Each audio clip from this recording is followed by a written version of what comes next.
Jay Crawford, Adam the Bull, Garrett Bush, and so many big names, it would take me hours to say all of their names.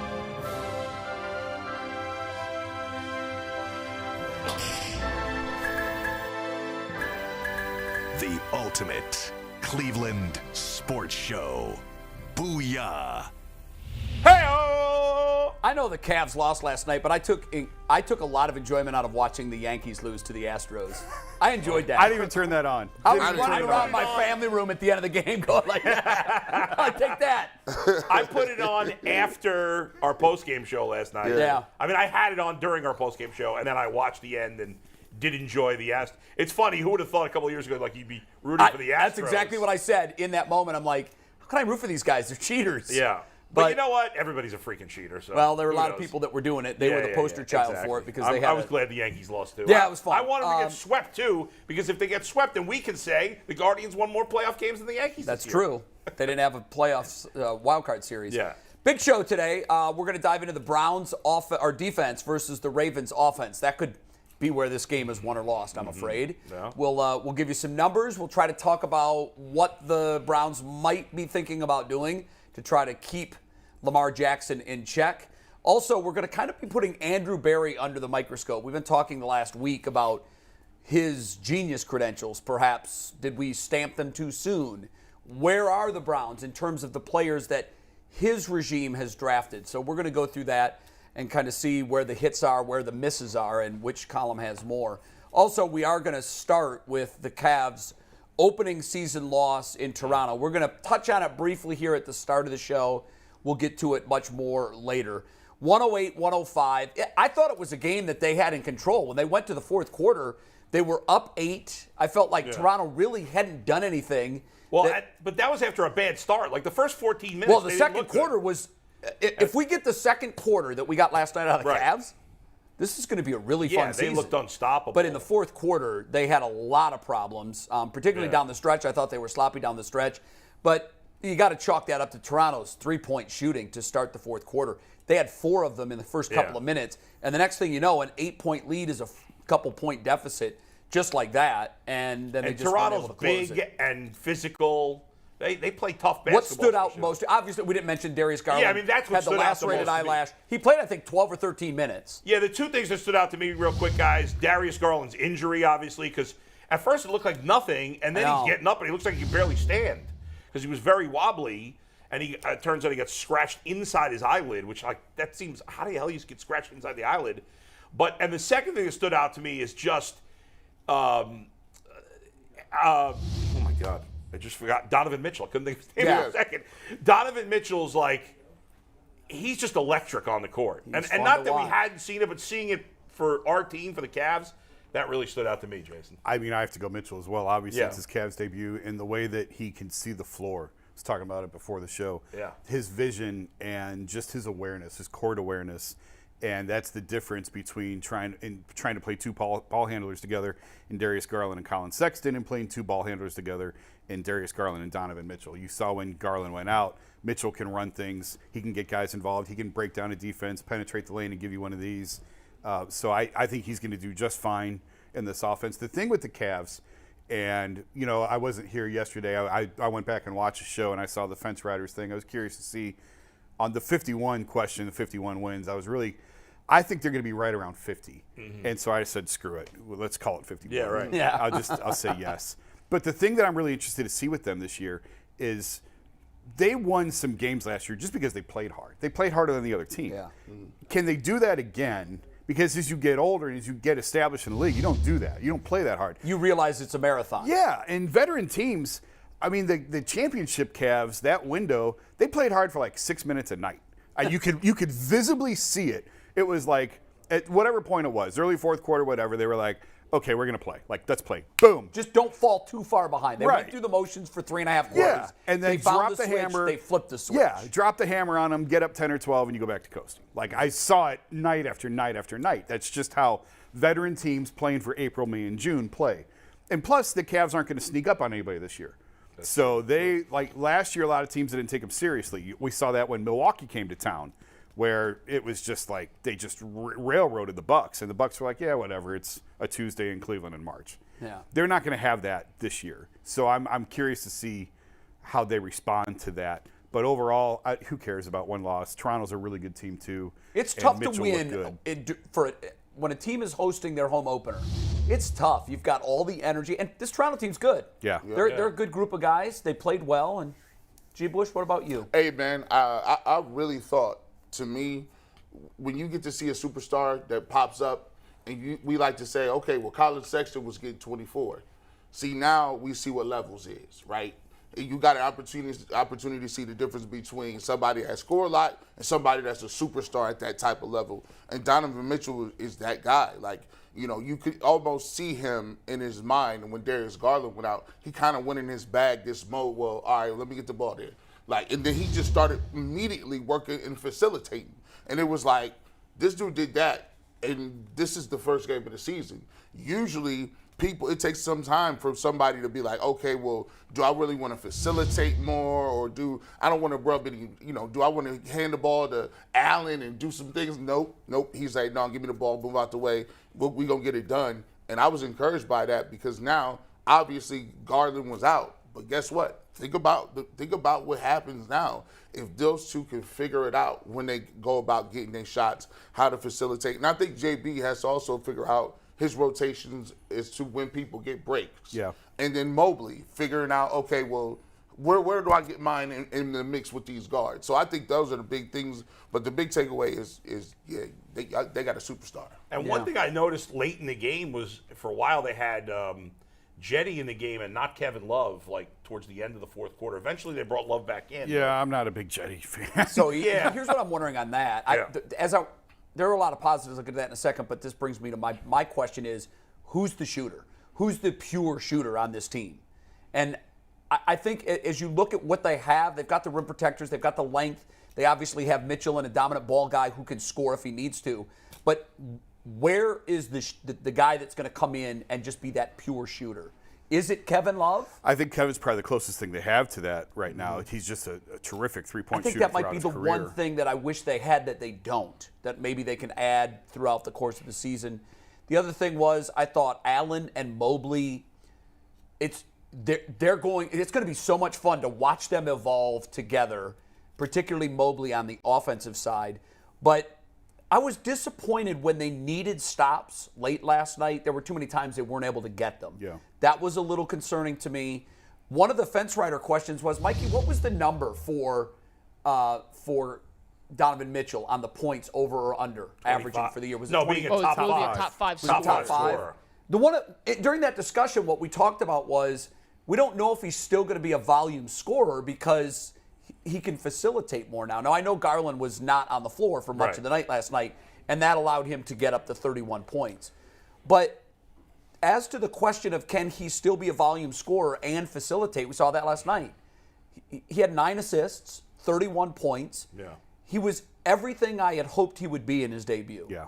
I mean, he is, as advertised, a difference maker on this team. I'm not worried about one loss to start the season in Toronto.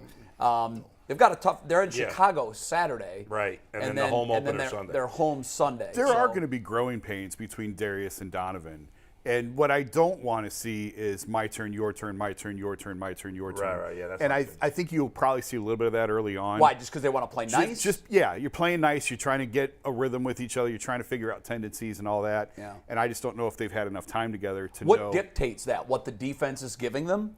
Yeah, I mean, as to who should be the scorer in any given moment? Yeah, I think you kind of get into a rhythm with guys. You get into a flow. You know when a guy's feeling it. You let him have 3 or 4 in a row. I remember LeBron and Dwayne when they first got together in Miami. It was very much my turn, your turn, my turn, your turn for quite a while. Yeah. And they were really trying to figure that out. I think it'll be faster here because Darius is a natural point guard and he's used to getting people involved. And Donovan obviously is a playmaker. So I don't think it'll take too long. But I would expect some growing pains early as these two learn how to play together and play off of each other. A couple of things. I was talking with your pal Joe Varden this morning. Yeah. Good buddy. And first of all, I asked him if he's working on getting McMenamin back to Cleveland since the Lakers are basically going to be useless this year. He Get said the band back he's together? in the LA life. Yeah, so Dave is not coming it's back too to late. Cleveland. It's too late. But He is if ESPN tells him he is. Yes, that's true. That's true. Trust me, I've talked to a lot. I'm friends with a lot of people that live that life. That's true. So It's one of the reasons I'm glad I am where I am. Yeah, you're in a good spot. We talked about like Mobley having to be the best player to win a title, right? We've talked about that. And he said that JB said, and I hadn't heard this, that, well, Mobley could be the best player on the team even if he's not the best scorer on the team, right? Like this, does he, when we say Mobley's got to be the best player for them to win the championship, does he have to be a 20-plus point scorer to be that? I think he will be. I don't know if he has to be, but I don't think he's that far he's right not. now from He's being not. that guy. Right. When they drafted him, I said he's the number one cornerstone foundation piece on a championship team. I was talking to a scout before that draft who said they better hope and pray Mobley's there when they're drafting because he's exactly what they need. Yeah. And by God, that was totally true. And he can do so much. He can do everything. He can guard. He can put the ball on the floor. He can shoot. So I think it's a couple of threes like right off the bat yesterday. And they want That surprised me. They want to see that. They want to see that range develop. And you know, I said before, if he becomes a three, he's now a transcendent talent. I truly believe that. Yeah, right. 100%. But they are adamant they don't want him playing the three on a 48-minute or all the 38 time. Yeah, because there's going to be other times during the games where they need him to do other things. Right, and they don't want him guarding KD and Giannis for 36 minutes a that's night. tough. You know what I was watching? I always watch it in summer. I stay watching, like, there's these camps and different things that the players do, these open runs. So a lot of the guys just, like the whole Toronto Raptors team plays in this little, like, it's a gym where, I think his name is Rico Hines. He has all kind of guys on the West Coast. It's always like Harden and Westbrook, Durant, all these top-notch guys are there. So the Raptors' whole team was in this thing, like playing as a team. I thought that was crazy. But to get back to Evan Mobley, he was doing this open run in a different gym, and they had, I think it was Boogie Cousins, it was him, and it was Durant. And him and Durant were guarding each other the whole game. And so he's guarding Durant full court. And, it was crazy because This was on TV? Yeah, this is on YouTube. This is on YouTube. So okay. you got to have no life and go and have a sleeping disorder to watch any of this. Like you're like, dog. He's like, it's on TV. Nah, this is on YouTube at 3 in the morning. And they were going hard. And YouTube's the future of all television programs. Damn right it is. Remember As we're that. finding out. Subscribe to the Ultimate Cleveland There you Sports go. Show because that's how you can do it. How do you subscribe, YouTube for the Mikey? win. How do you hit subscribe? the button, hit the subscribe button, ring the bell. Do what you got to do. G. Bush, let's not crap on YouTube, man. We live on YouTube. If That's you the don't place. know We live how in to other places, subscribe, too. ask a young person in your life to show you they how know to do how. it. They'll figure it. That's My what mom they're was watching. like- Listen, the kids are watching YouTube. My mom is still confused. She just figured out this week that my podcast is on YouTube. Just now. She was just listening to the audio version. Well, that's a of bad it. job on you. You I can just explain assumed it. she knew it. Or my wife talks to her every day, so I assume my wife had told her. You can That's watch it on. interesting. I watched the show last night on my TV in my living room after the Cavs game. I pulled Yeah. up. I want to see you guys. That's what's nice with the Roku app. Yep. We're on Fire Stick too, right? I believe so. Yeah. Yeah, So oh, yeah, There are yeah. easy. There are Yeah. easy ways to get it to the big screen. You can, if you're really tech savvy, you can, screen image, Screen mirror, screen mirror yeah. to your TV. Let's wrap it up. We're going to come back to the Cavs. And we're going Yeah. to talk about it a Wait, little bit. I got one point on the Cavs Okay, go ahead, Mikey. I got to make here. And I said on the post-game show last night, and I agree with Jason, it's going to take a little time for Garland and Mitchell to play off each other. Sure. It almost mirrors our show. Go back to our first discussion, and G. Bush couldn't figure out when to hop in a discussion when Bull and Jay were going back and forth. Sure. And Bull couldn't figure out when to lay out and let G finish a thought. But fast forward He still 113 can't. shows, figure that out. and now they have the chemistry to know when to hop in, when to let Yeah. it go. Any pairing of elite talents like we've assembled here, or That's like true. Darius Garland and Donovan Mitchell, it's not going to be perfect cohesion at first, but when you see the talent, you can see the future. Yeah. And the future of those two, when they figure out how to play together, is damn scary for Pretty the fun. rest of the NBA. As I said, my concern is the lack of a pure shooter in the fourth. So if you look at what was the difference in the game, because it went back and forth, and then the Cavs established a nice lead at halftime and had an 8-point lead going into the third, so they clearly lost it in the fourth. The Raptors were just burying three-pointers, and Right. that's how you eliminate an 8-point lead in 2 minutes. I don't know, are we equipped to do that with the roster that we have? I don't know. I think so. I hope so. I think so. I hope so. Well, let's see how Time it He will plays hit the tell. threes yesterday, but I know you don't like him. He's a great guy. He's a Yeah. great guy. I don't know if I want him on the floor with the game on the line.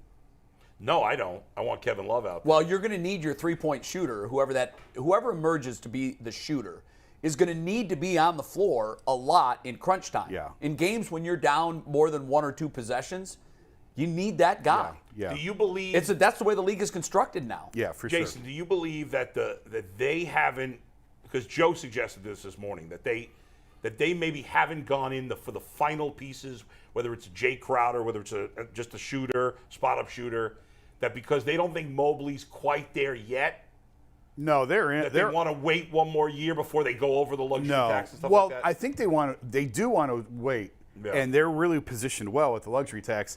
And listen, I've been as hard on Dan as anybody in town, but he will spend. It's not a matter Yes, of Dan no doesn't doubt. want to spend. Right. It's a matter of starting the repeat offender clock. Right. Because this team is really young, and that repeat offender is no joke. Like Joe Lacob in Golden State is probably the only owner in the league who could pull this off as long as the Warriors have. Yeah. Even Dan kind of flinched And they're a little facing bit. issues. And they are big time. issues. Yeah, they're probably going to lose Draymond Green. Yes. But even Dan flinched when it became to the repeat offender during the LeBron era. Well, it gets to be so punitive. It's unbelievable. So and What it is should be. Is it It $2 sh- to $1? it's At the highest point, I think it's approaching that. yeah, I'd have to go back and look, but it's a lot. It's exorbitant. And when you factor in Mobley's going to get a max. Darius already is on a super max basically. Mobley's going to get one of those as well. Right. The contract Donovan has, Jared Allen's $20 million a year. So once that repeat offender clock hits, that's when you start missing pieces. So you want to stay out of that territory as long as you can. Yes, you want to kick the can down the road on the luxury tax, the initial luxury tax, because that's coming a few years later. It's days like these and discussions like this where I'm so glad you're here. Yeah. It's because you know the nuances and the ins and outs of those things. Yeah. Way more than the average fan. I think way more than all of us. But it's good for context. But I think going back to what you were asking originally, I think they want to see what they have. Right. They don't know. And get that playoff experience, I mean, which they don't really have. they lost Lauri Markkanen, which I was not a huge Markkanen fan as a 3, but he was a good shooter. He was a key piece of that team. So you removed that. Abaji, which they never really saw, but he was the By the shooter way, you're talking about. Did he even play last night? I didn't look. I don't know. I don't think he played. Well, I mean, not that proves he was anything. a low lottery pick. Yeah. Colin wasn't really a factor last year because he was hurt. But I think that they want to see what they have. Makes They sense. want to see how Donovan fits. And that's going to take a while. And it will take a little while. Yeah. And plus they don't have any assets. Like they have nothing left to trade, really. They went right. they went all in on Donovan, and rightfully so. So I think that they just want to take a look and see what they have. That's a good point. What do they have? They have nothing. Nothing. Do they have anything to Nothing. trade? Very, very little. But you're not Okoro allowed is to the complain about only that, Bull. asset. No, I'm not complaining. Because you were the one that was saying, I don't care about draft picks. Come on. No. Come on. They used it all for Mitchell. It was smart. No, it was smart. I would have done the same thing. Yes. But there comes a time when, and I think the Browns, as we pivot to the Browns, are kind of in that space already. The Browns are looking at their draft capital moving forward, and it's going to be very difficult to get top-notch great talent They out don't of the have draft. ones, but they have a lot of other picks. But that's where the surefire guys are. Well, there yeah, are they're even supposed to misses be. in the ones. Yeah. Oh, yeah. Of course. Now, that doesn't mean you can't go in and get stars in the 6 and 7s, You but need top they 5. haven't done that really. Well, once you're they haven't. They haven't, and they haven't consistently for a decade. No. I mean, they really haven't gotten. a Now, lot if you're of the first-round picks Ravens to or if you're some of defend. these organizations who, Yeah. the Patriots, you find these hidden gems in the 5, 6, and 7s. Yeah. You can move your But ones the and twos Patriots with haven't confidence. done that as well in No, recent years. not lately. They have not. And a that's good why point. they've gone downhill, and that's part of the reason Brady wanted to leave. You've got to hit on the middle rounds. Yes. You have to. Before we hit the Browns, Jason, were you a little apprehensive? Isaac Okoro didn't score yesterday. He was Yeah. a non-factor. I know, He that only was- played 12 minutes. And but- I said on I this was show, surprised by that. though. I said on the show weeks ago, I thought he was the starting 3. That's kind of the message I Yeah. got from the organization, Right. was he was going to be the starting 3. I think Karras is overkill. I was going to save this for when we came back to the Cavs. Yeah. I think Karras is a little bit of overkill. I think they need him coming off the bench. Yeah. Okoro gave him nothing. I know. Nothing. Yeah. So that's if he could just be enough of a threat of a 3-point shooter to tell him, go stand over there and just shoot. wait. Yes. Yeah. That's it. That's all they need him to do. Defend your butt off and then go stand over there and wait for the ball. If he could just do that, he would be such an important piece of this team. Karis I LeVert was agree. playmaking yesterday, huh? He had moments. He's healthy. He's He had healthy. moments. Yeah, he looked good. But I think him and Kevin Love running the second unit. Yeah. And you're cooked. And when you bring Rubio back, and I would temper expectations on Rubio, just coming off such a December, severe knee January, injury. what do we think? January, probably Yeah. January. But when you have Rubio, When you say temper expectations, do you mean on the timing of his return, no, or I what mean we get from him when he comes back? what you get from him when he comes Really? back. Yeah, I think even I've had people at the Cavs say, listen, this is a really traumatic knee injury. ACLs, normally it's year 2 when you see a full recovery, because everyone saw Ricky just cooking guys last year. Yeah. And you think, well, he's going to come back and be that guy again. I'm not Probably sure that's not. the case, but when you have even just him being on the floor, he meant so much to this team last year. Yeah. If you have Rubio, Karras, and Kevin Love as your second unit, That's an incredible second unit. so they just need to find that piece that allows them to move Karras onto the bench, because Right. I think he fits this team best coming off the bench. Great. Okay, let's pivot to the Browns. We're going to get to the matchup in just a little bit, but we wanted to start with sort of putting Andrew Berry under the microscope, because that's kind of come up this week and last week about how this team is constructed. Where are the linebackers? Where are the defensive tackles? Have they spent their draft capital properly? And it really got us to thinking, like, what is his grade 3 years in? And I know it's very difficult to grade draft classes 6 games in. You'd be making a huge mistake if you said definitively that a guy's a bust or a star, because we've seen that just never pans out. But when I've got all of his draft picks since he's been leading the draft for the Browns, and I can blast through the names. In 20, Jed Wills, Grant Delpit, Jordan Elliott, Jacob Phillips, Harrison Bryant, Nick Harris, and DPJ. Now this is 3 years out, so we're I think in a better position to grade these guys. Now's the time to This grade is the these time guys. and oddly enough, that's when they're going to get their second contracts. So when you look at these guys, where's the star? And by the way, I would say Jed Wills at the top was a miss. I don't know if he's a miss. I don't look at him as a miss. I look at him as I mean, he's he wasn't, He's consistently grading out as the lowest graded offensive lineman, and none of on those the other- Browns. I believe so. Yeah, the but weeks I mean, that I looked, but they're all getting good grades, so I don't know. They if are. being the lower. Where does he rank in the NFL? I'm on it. I'll tell you guys momentarily. I don't see him. I see him as an If you average have to ask, player. though, here's my thing on that. If you have to Yeah. ask, is this guy a star? He's not. Well, he's not. But nobody's saying he's a star. He's not but Joe. I don't first think round draft He's pick. not Joe Thomas. Like Not we can even all not, agree But on I don't that. think he's No. a bust either. And I that's think not he's fair an to compare him to Joe Thomas. I No. think he's an average player. He's serviceable. Yeah, like I'm not Your watching. first round pick can't be serviceable. But I'm not watching. Jedrick Willis, Jason, real quick. Yeah. According to PFF this year, is the 43rd ranked tackle out of 76. okay, guys, that's Average. That's middle of the pack. But he can't be middle of the pack as a first round James pick. Hudson, for the comparison, is 34th. But I'm not. Here's the thing. Wow. I'm not watching edge rushers come off the end and blowing up Jacoby Brissett because Right, Wills No. Yeah. missed his assignment. Right. And so, listen, I don't know how PFF grades guys, and I don't, especially when it comes to linemen and all that. I don't either. I trust their eye. Fine, whatever. You say he's 43rd, whatever. Is he getting my quarterback killed? No. He's doing an adequate job. No, he's not a star.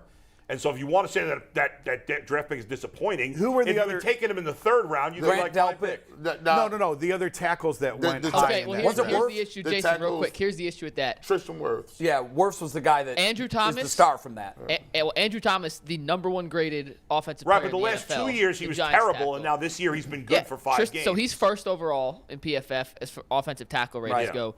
Tristan Wirfs is 3rd. Okay. Right. And then there was another tackle in that class. So I'm clearly looking at there right was a now. move that Mekhi- could have been made Mekhi that was in better. class, Were wasn't he? those guys taken after him or before Wirfs, him? I don't Wirfs remember. was taken after. Thomas was before. Okay.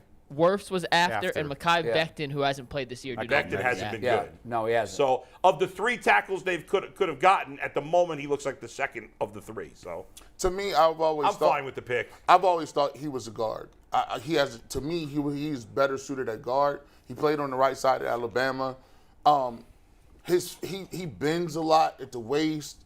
He's not a knee bender in pass protection, but he's pretty strong. So he doesn't get blown by or anything. He's just he's a tackle. I want to be excited about the first round draft pick of any draft. I want him to be a major contributor. I don't want to worry about that person. But he is a major contributor. He's a starter on left tackle. He's a starter, but if he's ranked 40 Yeah, but that's just whatever. based on 6 games. What was he ranked last year? Well, I'm going to give him. Was he I'm ranked going the to year give him the before? benefit of the doubt. Yeah. I think when I thought he was better before the ankle injury. I thought as a rookie and he I'm was pretty wondering, good. is that thing even?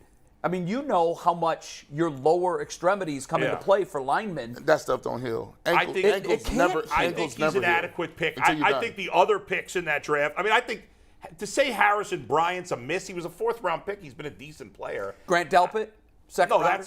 that looks like a loss. That Jordan looks like Elliott? No, the other 3 picks on that list. Bring that graphic back up, guys.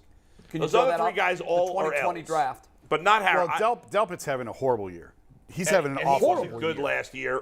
That's looking like a bad pick. It's looking like a bad pick. Elliott and I'm not Phillips ready look to. like bad I'm not picks. ready to write Delpit off. There's so much athleticism in there that he's Oh made yeah, so you many got to plays. give more time. But at the moment, he looks like a bad pick. Yep. The So third-round let's- picks are bad picks. what I if think we- the Harrison Bryant pick is not a miss. I think that's a decent pick. What if you gave an 4th round. overall grade to this draft? Well, what's the rest of the draft? You got the rest Okay, of the draft? so Jed Wills led the draft. After the names you see there, Nick Harris, who is going to be fine when he's healthy. But I think that's an incomplete. I think it's incomplete now. We don't know. And DPJ, That's a win. because he was taken where he was C. 6th or 7th round. That's a great pick. That's what I was That's thinking, G. That's a That's C. C. That's a C+ draft. I agree with you. I disagree. I think it's a B minus. See, you All right. Or B minus. Okay, B so minus. 2% is better. We're arguing Sounds about. better. B minus means good. You see B, that's good. If Bull wants to be an easy grader and he wants to go soft on these guys, that's Wait a fine. second. No, that's fine. Wait a This second. is the kinder, gentler Bull. Yes, I it don't know is. what happened to him. He's re-imaged. He got Listen. kidnapped. Where's the real Bull? He went to Seattle.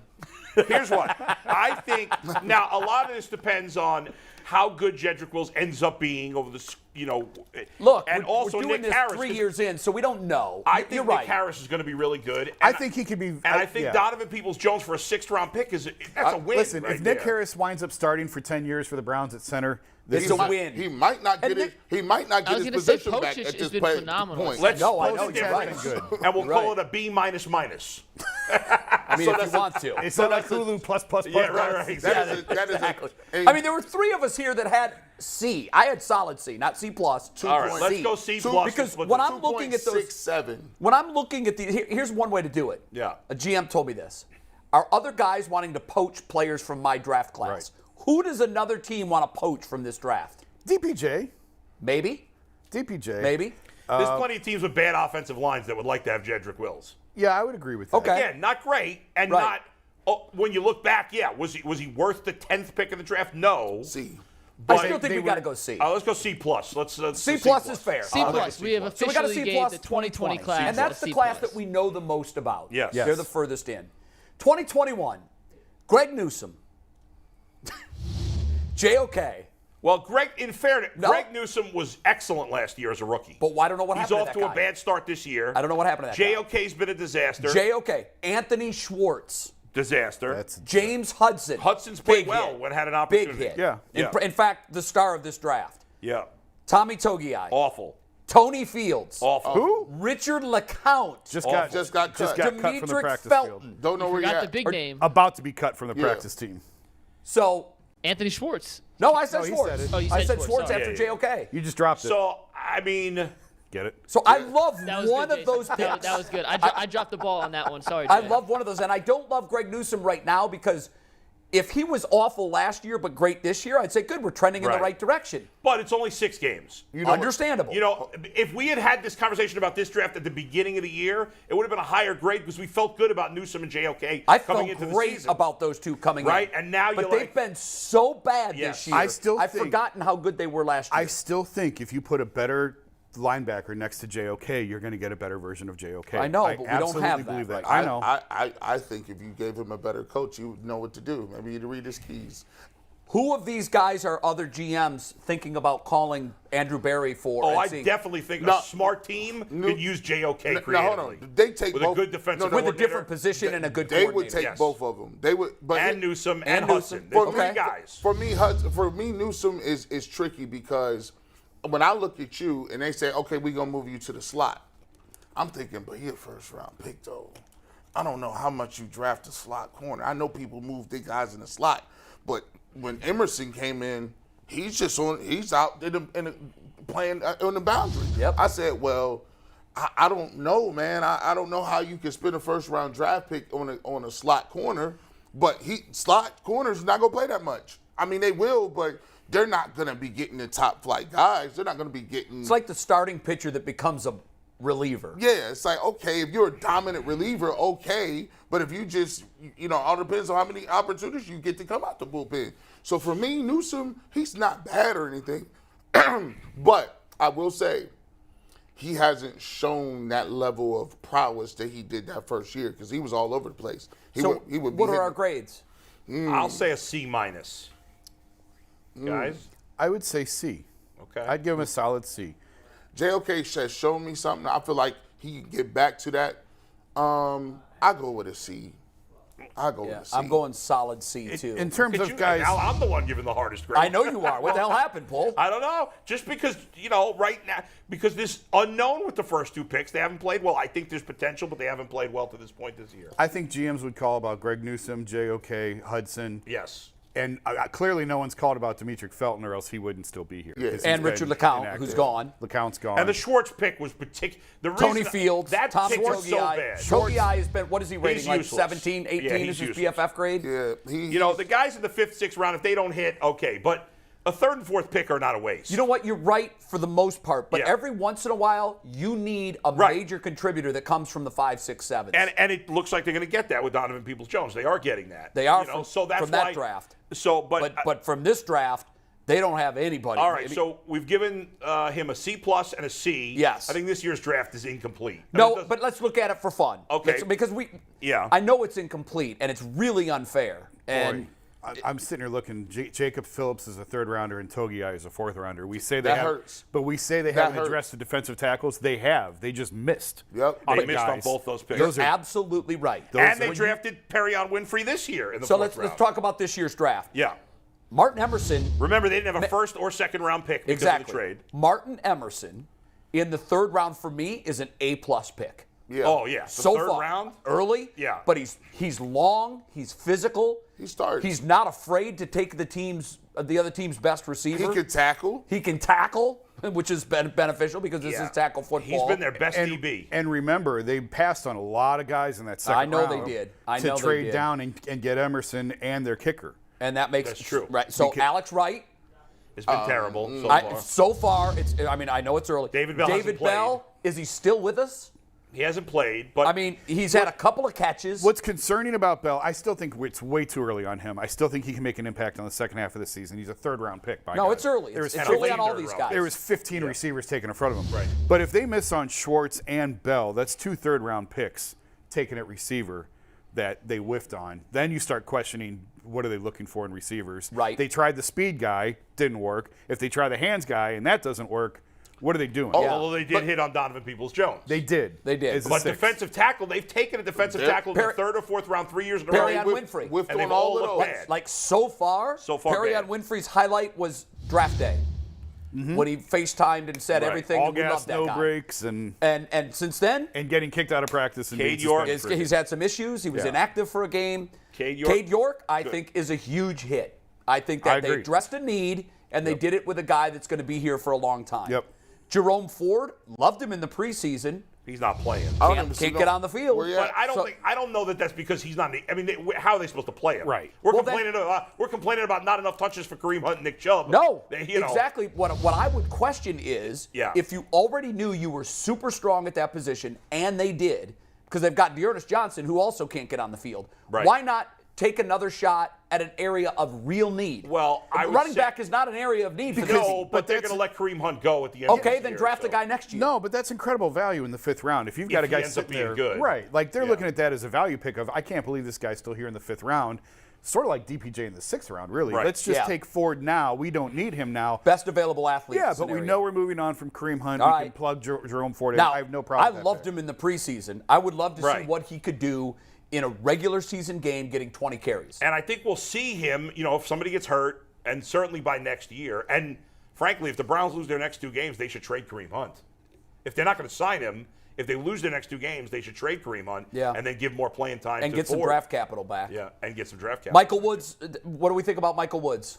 Has he played? I don't No, know. I haven't don't seen know what him. to think of him. Haven't seen him. They loved him in camp. I know, They- we heard he all was- kinds he of was good things He about was him. doing his thing, and then he got a hamstring, and it's we hard. haven't seen him.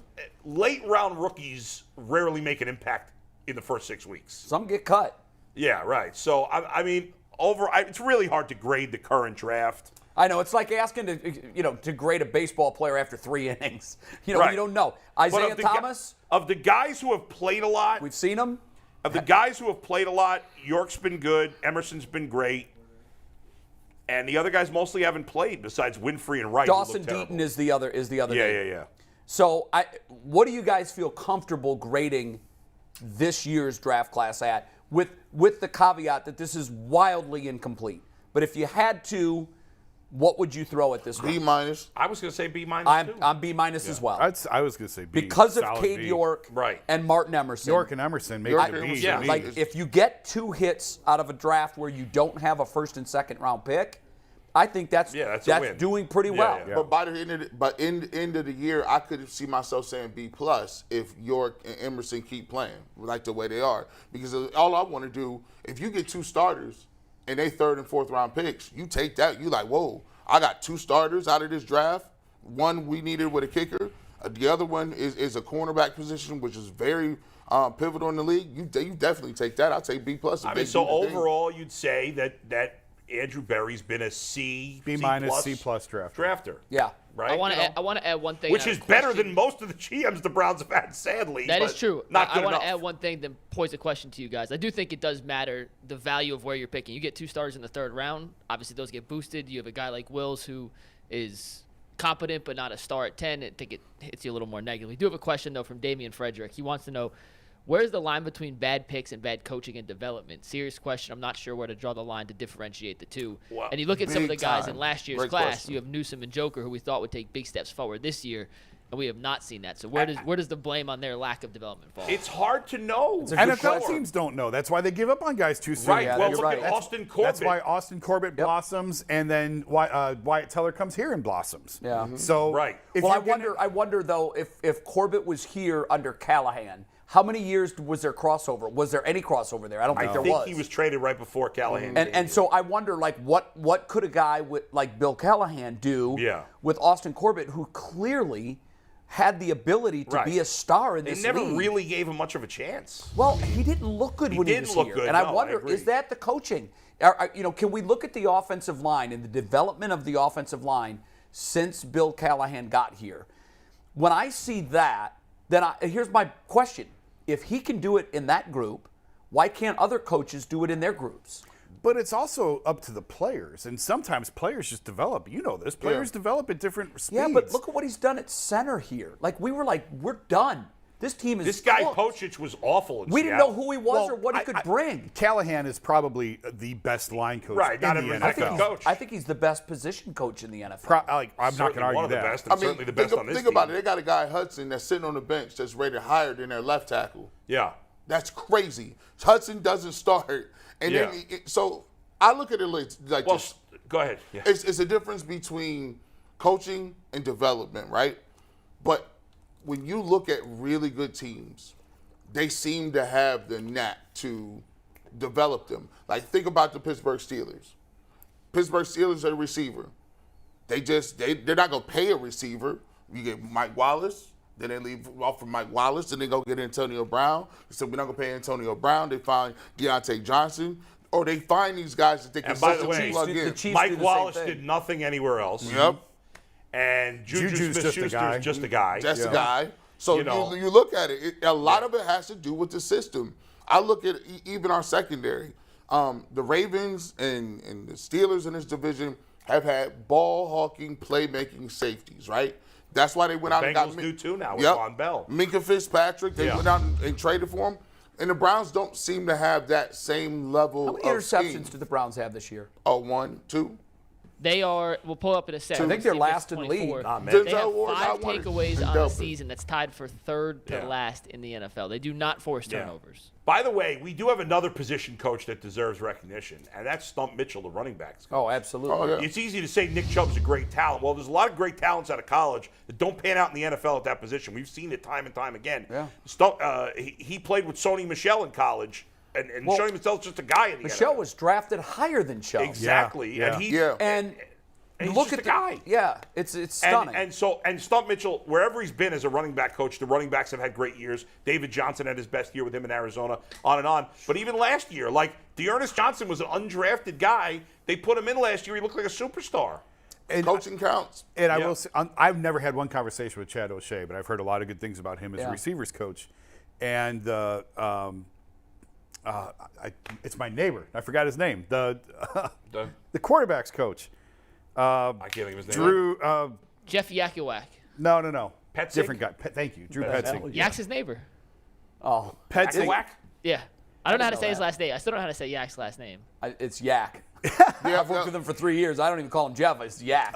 Petzing, I think, will probably be an offensive coordinator somewhere else next year. Oh, really? So they do have some pretty good minds on the offensive side of the ball. Yeah.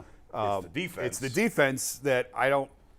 Yeah, I we're can't even looking- name any of their position coaches on defense. I can't think of any. No. 2 interceptions on the year. 2 picks. Delpit and Delpit had the Ward. pick on the bad throw by Baker, Yep. and Ward had the pick against Atlanta. Because that's the style of defense you play. But you know what? That's never going to get it done. Nope. It's not, because the most important stat in the NFL is plus minus. But we talk all And the time you've gotta about how force turnovers. Turnovers are fluky year to year, and some of it. They are. Some of them. Every team coaches. But I get also the think, ball. Jason, that some teams force their own turnovers. They do, but you do when you put pressure on the quarterback, when you bring blitz. The fact that they have 2 interceptions, to me, is one of the biggest indictments of this defense that you can write. Yeah, you need Yeah, a higher yeah. number, That's it. especially when you got Denzel Ward out there. Yeah. You know, you'd think he'd have 2 or 3 by himself by this point. I mean, By the way, speaking of Denzel Ward, real quick, let's give grades for John Dorsey's 2 drafts. And I'll give you the Yeah, drafts that's fair. and real quick what we think. 2020, his first draft was 2018. Took Baker Mayfield first overall, Denzel Ward 4th overall, Austin Corbett 33, but then traded him away, Nick Chubb 35. The rest of that draft, the guys are all useless. Chad Thomas, Antonio Callaway, Jannard Avery, Damian Ratley, Antonio Simeon Callaway. Thomas. Never should have been drafted. Wow, Antonio Callaway, what a busted name. with weed in his car What coming do up we to grade camp. that draft? You have 2 allegedly elite players at their individual positions. Yeah, just because Chubb and Ward are in there, But you and I'm do a lot. miss on. But you if do we're miss on if we're Baker at knocking 1, though. down Greg Newsome for having a bad start, we got to do the same with Ward for a bad start. Yeah, but even though Ward has a longer track I've record. seen more from Ward. Yes. Yeah. That is know- such a difficult draft It to is, grade because because you whiff on got the it number wrong 1 at pick. quarterback. You whiff on the number 1 pick. Yeah. You hit on 4. It's 4. You better hit on 4. But they Right. hit on 4. You Right. get credit for that. Chubb obviously is a massive home run where you take him in the second round. Corbett Huge home could run. have been a good pick, but he traded him. Dorsey traded him away. And he was a good player. He's still like That's Well, such a difficult. It's hard. You know what, to though? grade. When Corbett was here, it was pretty clear this guy is over his skis. And you know, when we had Joe Thomas on a couple of months ago, and Joe, he wasn't talking specifically about Corbett, but in a general sense, he was. He was talking about players, particularly at the offensive line, where it's really tough to grade them early on. And with that in mind, we should kind of keep true to that with Jed Wills. But he said some guys just take time in the offense. Right. They just do. Yeah, and we I got think spoiled Austin by Joe. Corbett, Yeah. because he was drafted where he was, and because we were seeing Joe Thomas's play here, we were looking at him saying, you can't miss on he was the first pick of the second round, I believe. Yes. Yeah. And now he's ended up, I think he's got 2 Super Bowl rings with 2 Yeah. different teams. He's a good player. And so- Mitchell Schwartz, his first half a season here, he struggled, and he became a great player. No, you're right. Great You're player. right. So that is a tough draft it's to tough. grade, just because I can't give a draft that includes Ward and Chubb. I can't give it anything but a B. I can't give it a C. But he even missed- with the miss at Baker, I Right, can't. right. Because Yeah. and people forget this. And this tells you how things change year to year. Right. Baker still set the record for the most touchdowns Yeah. by a rookie quarterback. Yeah. Right. He's still that guy. Yeah. But it had- And so who was grading that draft after 1 year and looking at It's an Baker? A+. And even after 3 years, when Right. Baker It's finally still- took the team to the playoffs Right. and won a game, who at that point was saying bust? No, but even by the end of the 3rd year, you would have much rather had Josh Allen. Oh, well, listen, Yeah. that's a no-brainer. Right. That and is a lot a and no-brainer. other teams got that wrong too, but A lot of other I teams. give it a B minus. I give it a B. Just I'll go with because- whatever you guys say. Yeah. 'cause I can't mean, grade I'm good that. with a B. I mean, because Chubb he's the best running back in the league. Now, can you help me with this? Because we've been talking about this on the show, so we've been getting a lot of run on Twitter with this. People have been saying, "Oh, it's clearly Barry that's had the better drafts," or it's clearly Dorsey. And a lot of people were hitting me up saying, "Well, now let's just take a look at what Dorsey did in Kansas City." What does that matter? Was he even the trigger man on those drafts? I think Andy Reid was. I don't know. On the Patrick Mahomes thing, especially. Patrick Mahomes. Right. He drafted a ton of talent in Kansas City that has put them at the top of the NFL cycle right now. I don't even know if you know the answer to this because a lot of teams don't pull back the curtain for us to see that. Was Dorsey the guy that was running those drafts? Here? In Kansas City. I have no idea. Yes, I think he probably deferred to Andy on Mahomes for sure. Yeah. The world. But why would he have left Kansas City if he had the power to, he and Andy had a falling out. And I think like John had a reputation of mismanaging the cap and going through cap money and stuff like that. Not worrying about the cap. Right. Well, so you could argue that of the last 5 years, that's the best draft that year, even though he missed on Baker. He also had the worst draft of the last 5 years. Now, in fairness, he didn't have a first-round pick. Oh, the 19 but draft 2019, terrible. Greedy Williams, Taki, Red Wine, Mac Wilson, Austin Seibert, Drew Forbes, and Donnie Lewis. By the way, for what it's worth, let's throw this on Andrew Berry too. Yeah. He traded Mac Wilson, who's not a star, but if we could do that trade over again, Mac Wilson for Chase Winovich. Chase is on a milk carton too. But I know he's been hurt. I saw him yesterday. I saw him in the locker room yesterday. So he is still he's with a the nothing, Browns. but so's Mac Wilson. No, Mac Wilson, he wasn't a star, but he made some plays against the Browns on Sunday. And it's more than what we've gotten out of Chase Winovich. That draft you just mentioned is an F. Yeah. That was horrible. That's one of the worst I've ever heard. Is there any? I mean, I know Taki. Two guys left on the team, but Taki and Greedy are like hanging on by fingernails. Yeah. It feels like. I mean, Taki's a okay backup linebacker. Special teams guy. But where he was drafted, he wasn't. Right. He was a Remember the third-round excitement, too, on Mac Wilson in his first preseason game? He had picks. He had a pick six. He had, I think, 2 interceptions. Yep. A pick six, and we were like, we got one. I know. We got Greedy one. Williams One of them dudes. Awful. Greedy Williams. Williams. Second-round pick. What happened to Greedy Williams? Injuries. So- he can't stay healthy. They both had their hits and misses. Obviously, Nick Chubb of the last 5 years was the best draft pick. Without question. By anybody. But, ultimately, But you're okay with Dorsey not being here and Andrew Berry. I am, but I'm not We did the show together the day he was fired. Do you remember that? Yes. It was like New Year's Eve, I think. Yes, It was yes. It was Before he got fired? the day Dorsey got fired. I Right. was filling in for Dustin, Right. and I was sitting in with Bull. Oh, okay. So he and I did the show together Yeah. on. And on- what was and the people were general? angry. Oh, we were both furious. Yeah, you're right. At the Yeah, time. I was too. At Yeah. the time, because at the time you felt good about Baker, or at least okay Now about Baker. you got to lump into his body of work the Freddie terrible Kitchens. decision he made to make Freddie Awful. Kitchens the head Yeah. coach. Awful. Now I know he had a hunch, and we loved Freddie. In the beginning, you're like, and okay, and so when he became coach, then we Don't figured out put me in that boat. Don't put so him. you never bought into the Never. hype. Never. Because you Well, were but in the you big knew exception. the inside stuff more than the rest of us. Well, I jumped out of the boat at the combine when I started hearing stories that I can't even share. yeah, After he was hired, though. After he Yes. was hired. But I'm just saying, on the surface, that move was very well received. it in wasn't Cleveland. crazy. Oh, I- and I didn't hear any critics. I didn't of think it. any of us were. It was kind of like, well, okay, the team played well as Unconventional. him as OC. Let's see what he got. I can share this. I wrote about this. I texted Bill Parcells because Bill found him. Like, he was the first one to hire Freddie. Yeah. And Bill talks to anybody. Like, Bill will do interviews with anybody. And I texted Bill about Freddie, if he would talk to me about Freddie. And he said, "Sorry, Jason, I'm sitting this one out."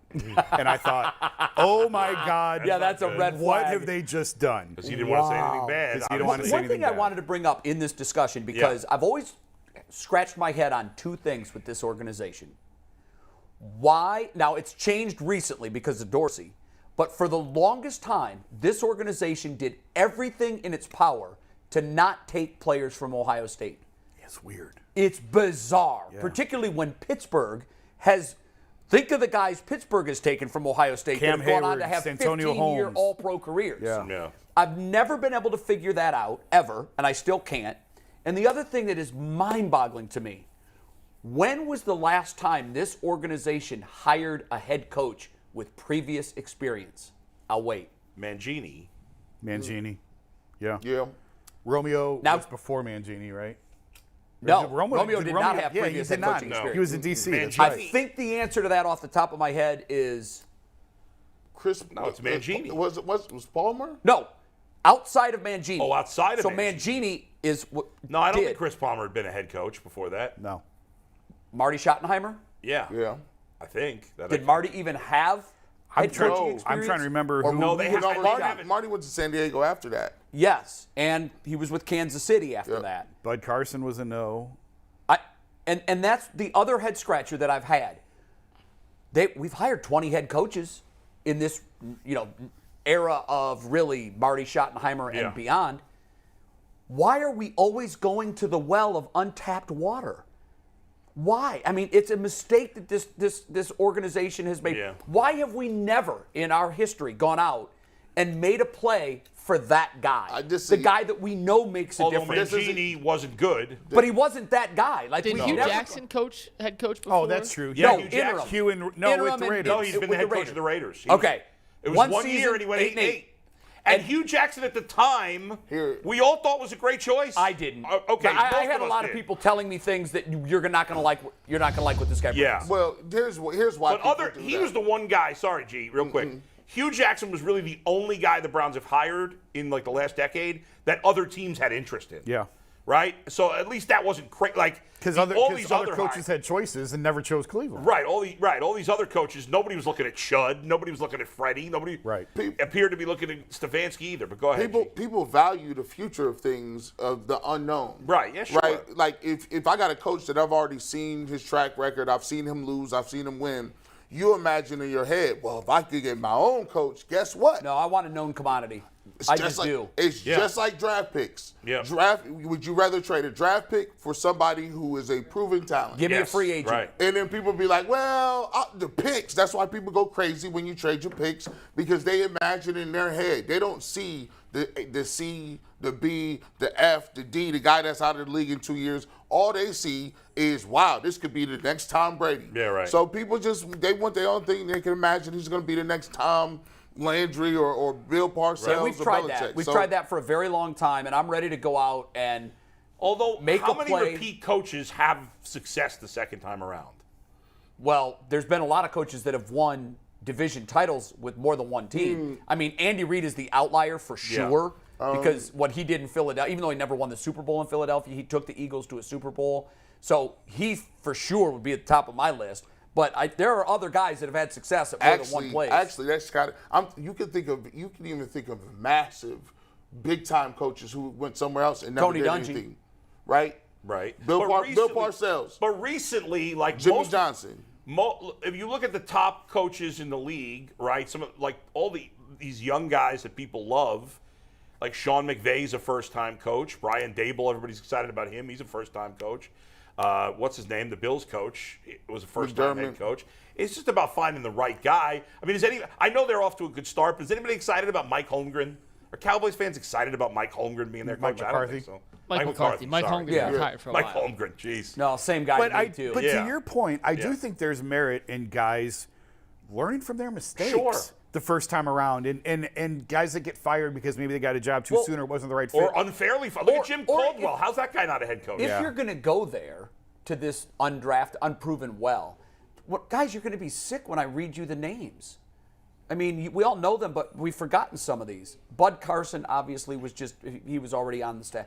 Jim Schaffner, Bill Belichick, ran the best coach of all time out. Yep. This organization, Art Modell, got rid of Paul Brown and Bill Belichick. Ownership.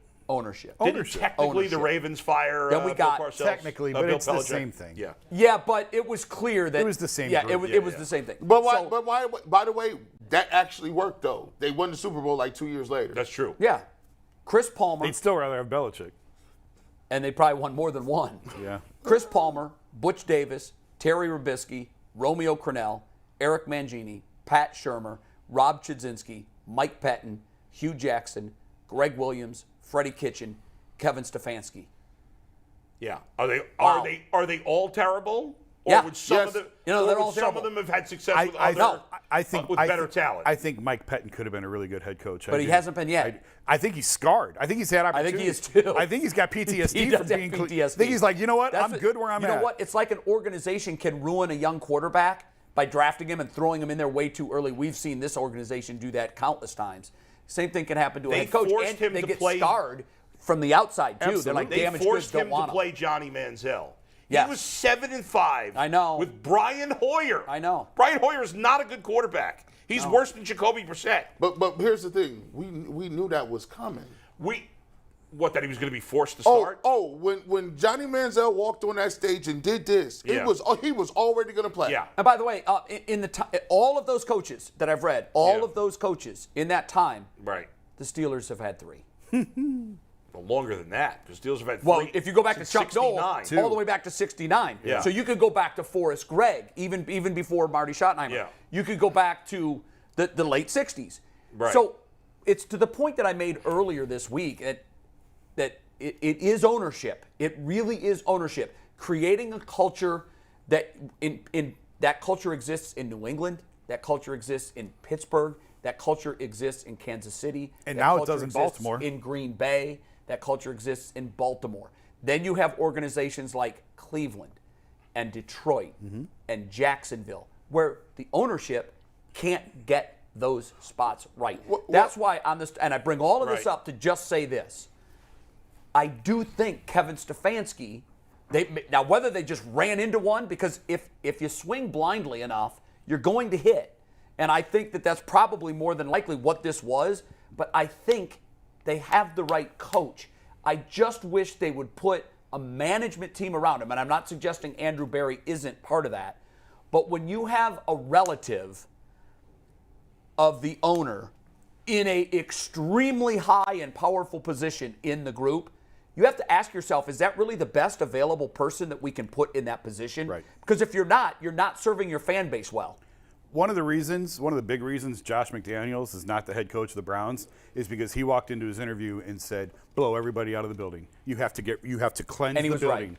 Of course he was right. Well, we don't know if he's any good as a head coach. I mean, But that was awful in Denver. But that point. But that point is a good point. He walked in there and told them, you need to blow the building out, Yeah. sanitize the building, and start completely over. But and they said no. Here's my thing about coaching, though. Of course they did. A lot of the coaches don't get out of their own way. Yeah, you can say that, the owner has some different things to do. But these coaches in the first 2 to 3 years don't ever learn from what the other coaches did. The first thing you do is if you come in somewhere, you need to understand, if you ain't got a quarterback, you're going to get fired, bro. I don't care about how you put your regime in process, because what's going to happen is you're going to lose games if you cannot. Really? That's what I've been screaming for weeks. There you go. That's why when they went and got Deshaun Watson, I was like, well, look, you say what you want about it. They said, come hell or high water, we got to get a quarterback because he's going to get fired. And now if you people don't. still want to fire him, and he's here. He's just not available yet, and they're still trying to fire him. Yeah, that's part of the game. The part of the game is that 3 to 5 year program we kept telling people that no longer exists. Well, I think That don't exist the no whole more. Deshaun Watson thing bought time for Kevin Stefanski. Yes, it because did. The one thing you can't do Yes, it did. is let go of the coach that took you to the playoffs before he ever gets to kick the tires on the quarterback. That's why Stefanski, to me, it's never even been a real question whether he gets fired. Right. It's But not even on the they table. should. I think it would be wise for them to bring in a veteran defensive coordinator, I got a name for you. Yeah. Mike Zimmer. That's the name. You think Yeah, I'll so? take What him. was their relationship? Did they have a good relationship in Minnesota? I would imagine they did. I don't know how deep it is, but And his defenses weren't Well, great wouldn't the that last be odd, couple though, of years. because now Stefanski would be his boss? yeah, I don't think I don't know Mike at all, so Yeah. I don't know. Yeah. But some guys But that he's would some always guys been have a great egos and they just can't He's check always them. been a Right. great DC wherever he's been. Yeah, no, two wonderful. names: Mike Zimmer and Brian Flores are the two guys that. I Where would is look Zimmer at. right now? He just Golfing. Yeah, Is because he he got really? fired at the end of last year by No, I know, Minnesota. but I didn't know if anybody, because a lot of guys work as consultants. Right, I don't He's know. probably taking a paycheck Back- still from back Minnesota. that So he brick- can't. And he may not want to do. He may think that's beneath him now. I have no idea. They got But that nice- was actually a name that was floated to me. They got from, some from nice outside parts. the organization. They got some nice pieces, Jason. About well, they do. But that was the I name would- that was I would floated love to to me. see that. Was hey, if anything happens. And by with the way, Joe, he keep could an be eye on Mike available Zimmer. tomorrow. He could. But it would be really wonky to bring a guy in mid-season. But No, it I might be said good. earlier, it's kind of like waving the white flag on the season. Yeah. But in a way, if we're thinking about next year anyway, because of Uncle Deshaun, Mitchell.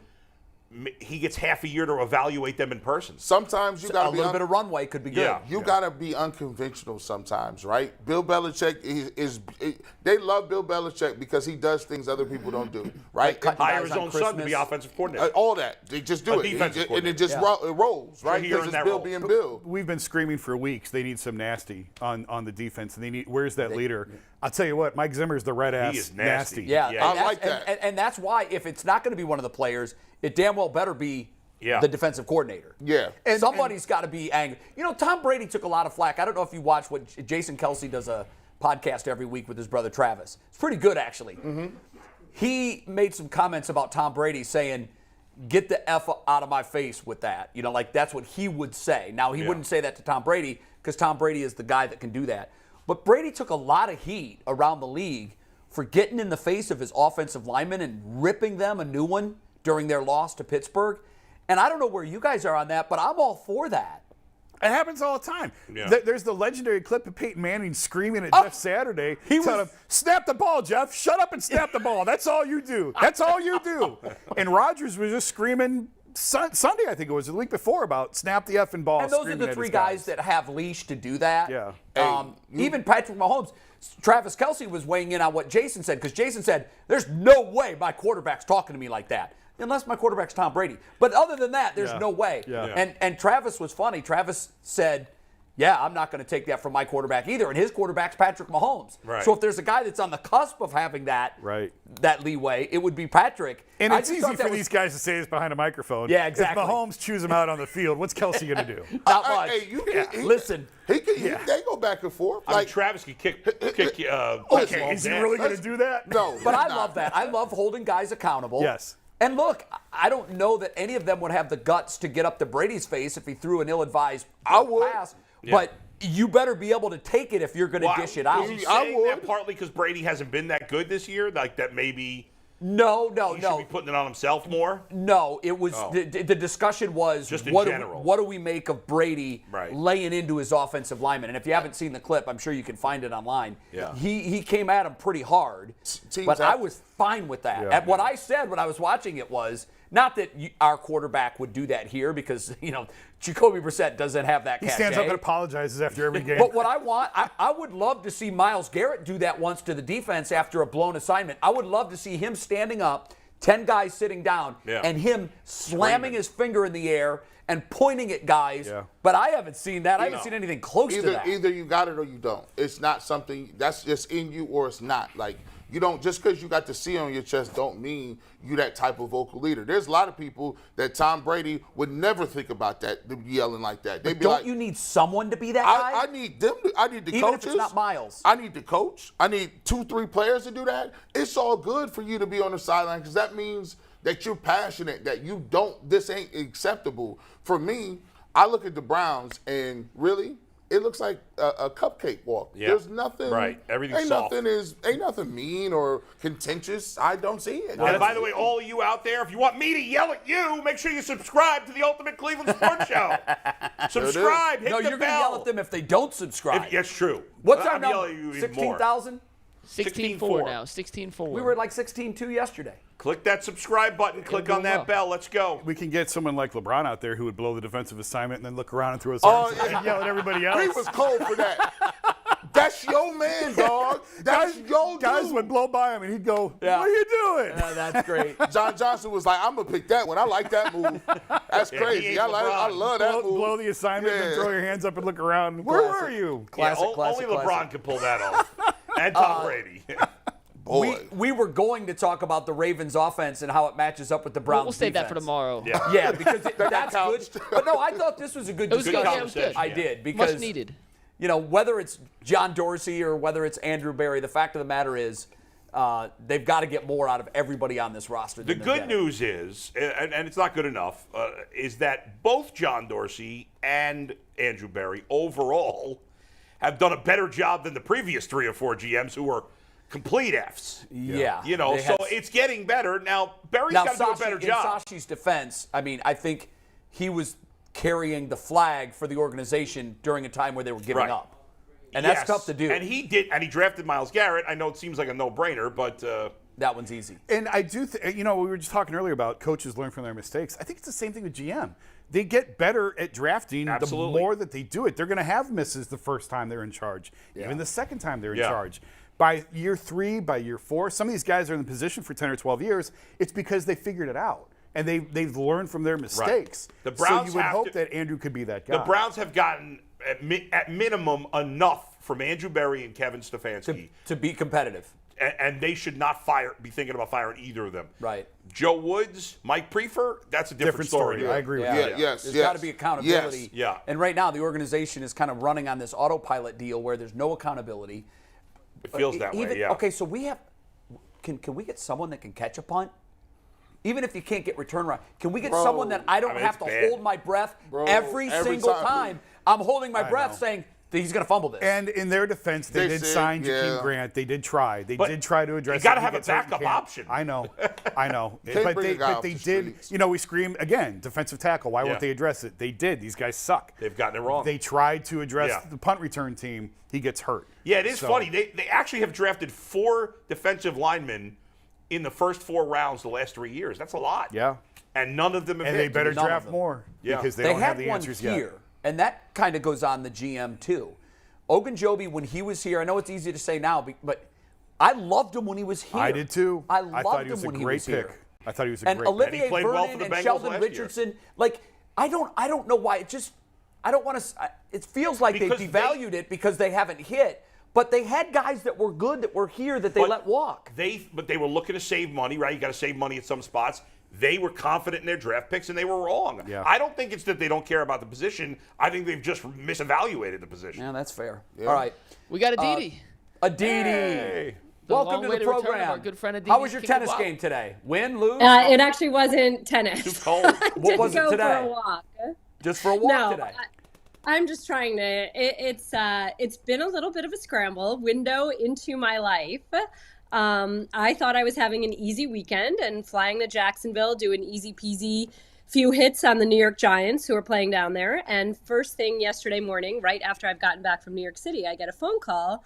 Hey, can you man the sideline for the Titans Colts?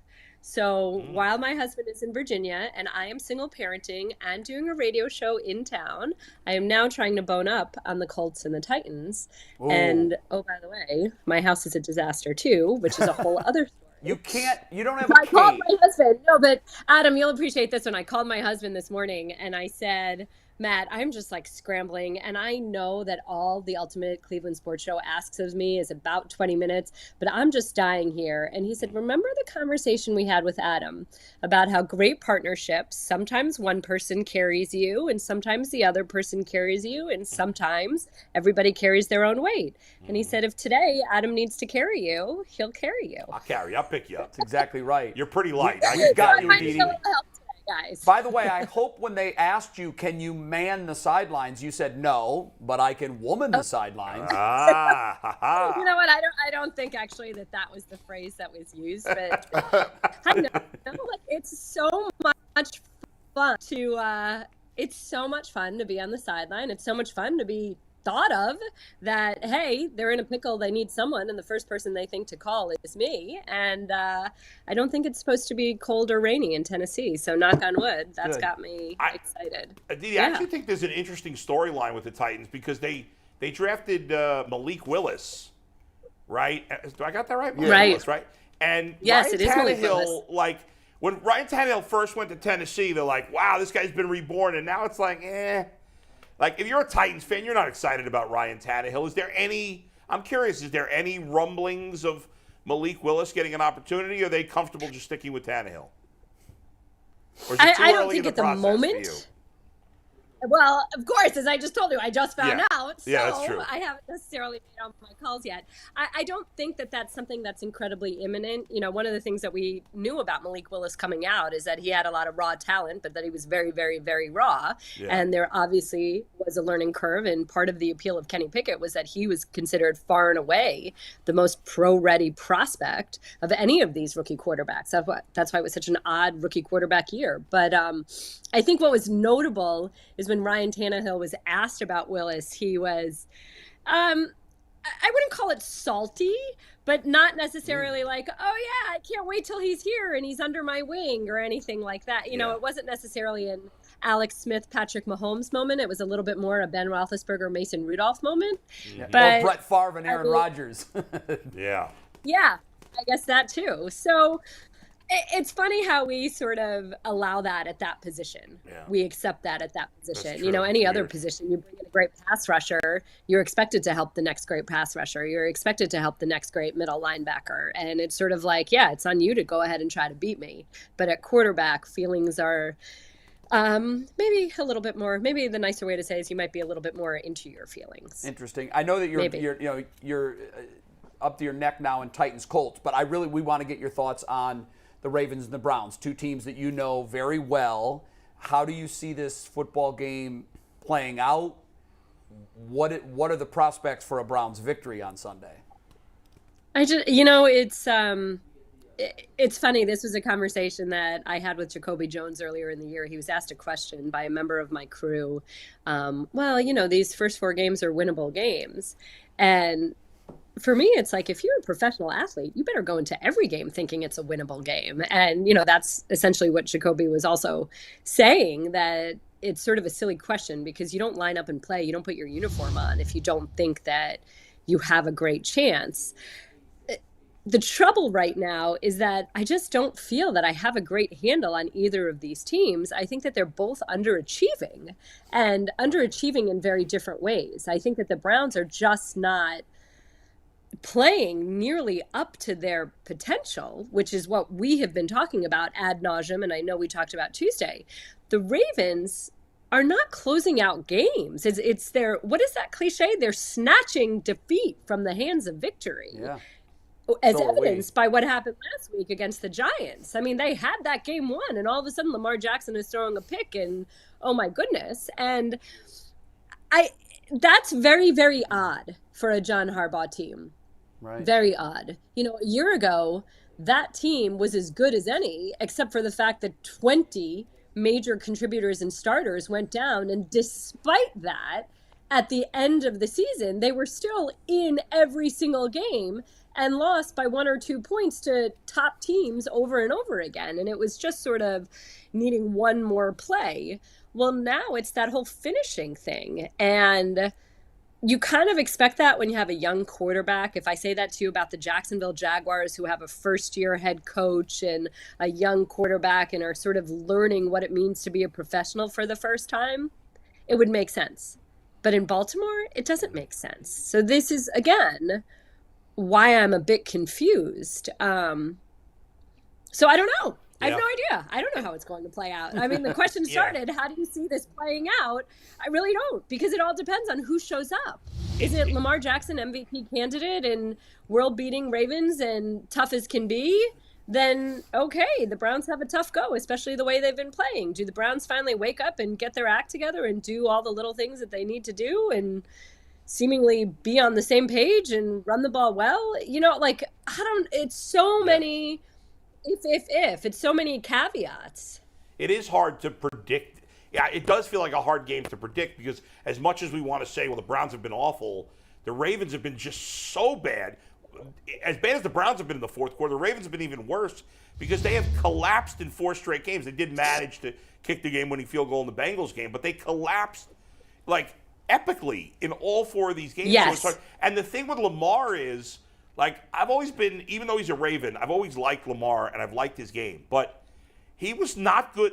There's a weird thing about Lamar. I don't get what it is. It feels like some people are afraid to ever criticize him. If you criticize him, it's like you're saying he sucks, which is not true. You can criticize a guy and not say he sucks. Lamar obviously doesn't suck, but he was not very good last year, and his play can be inconsistent. At times he looks like, how does anybody stop this guy? And then there's other times where he throws the worst picks, where he just looks completely lost, and it's strange. But even this year, his play's been up and down. Now, he doesn't have a great talent around him besides Andrews, but his play's been inconsistent.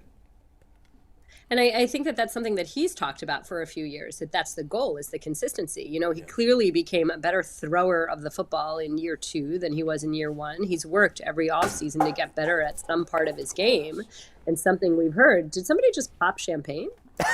Is that popping? No, we're shooting What was baskets. that? They're shooting bad. It's very rude, Aditi. Jason threw his That's how engaging I am, that you're shooting baskets right now? Aditi, they do it in every interview. They do it in every They interview. literally do it in every interview, and their shooting percentage is horrendous. They miss every I think Jason might be like Shaq from the free throw line on making I am these, like honestly. 0 for 7. Jay's streaky. Jay's like J.R. Smith. Some days he might get 7 and 9. Some Some days days I'm- he might go 1 Yeah, and 12. but is that a sign of how not engaging I am? No, as soon as They're we're done actually with our shooting water or our baskets? Gatorade, we We take just the throw shot. it. Take the shot. It I has can't believe you nothing to heard do that. with your content. It's Aditi, your involuntary. content is mesmerizing, I promise you. By the way, please. Aditi, I don't do Jason, it. I'm a mother. I hear everything. I think because I hear back in my head that my mother had, but I hear everything. It did kind of sound like a champagne bottle pop. Aditi, do not Isn't say it? Like it's do not say mother that hard and with that much emphasis. I was scared. I said, whoa. Yeah, I know. When you started that, I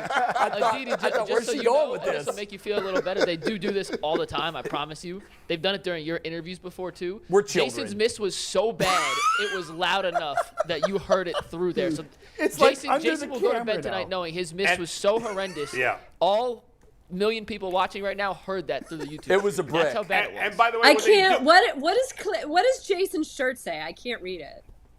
Cleveland. Oh, I'm glad you mentioned that. It's a Cleveland Clothing Company shirt. They did the shirts for the show, That's a good one. and I stopped and picked it up. Cleveland.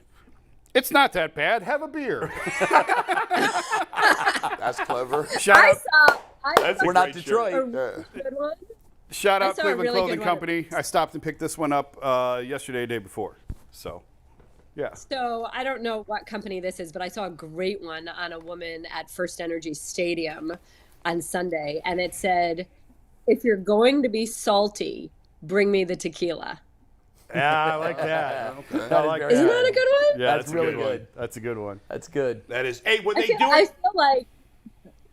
Oh, well, really quickly, there's a novelist I love, John Lescroix, and he writes these kind of criminal lawyer suspense, Dismas Hardy and Dismas Hardy and Abe Glitsky, whatever. I recommend him highly. He's amazing. But he's got a character, Will Ferrell, who always wears interesting T-shirts. And he's a lawyer, so he just wears the interesting T-shirts underneath his suit. And I feel like that would be such a fun shtick, but I don't know if I have enough money to invest in cool T-shirts. Unless maybe the Cleveland Clothing Company wants to sponsor me. I have slogans. I can offer the slogans. I got 4 or 5 cool ones Just throw yesterday. that out there. You'll be seeing them all. Sweet. by the way, Aditi, when these I guys. took you off the rails. I'm sorry. Go It's ahead. all right. I was going to keep it off the rails because when these guys throw their bottles when Leroy Horde is on, they're not paying attention to a word he's saying. Not a word. But Well, we listen Leroy's to- so attention to engaged. you. He doesn't care. Leroy doesn't care if anybody's right. true. Leroy's in his room right now talking to the camera. Right. He doesn't know it's not on. It doesn't even matter what questions we ask. He just goes where he wants to go. He's on a dissertation.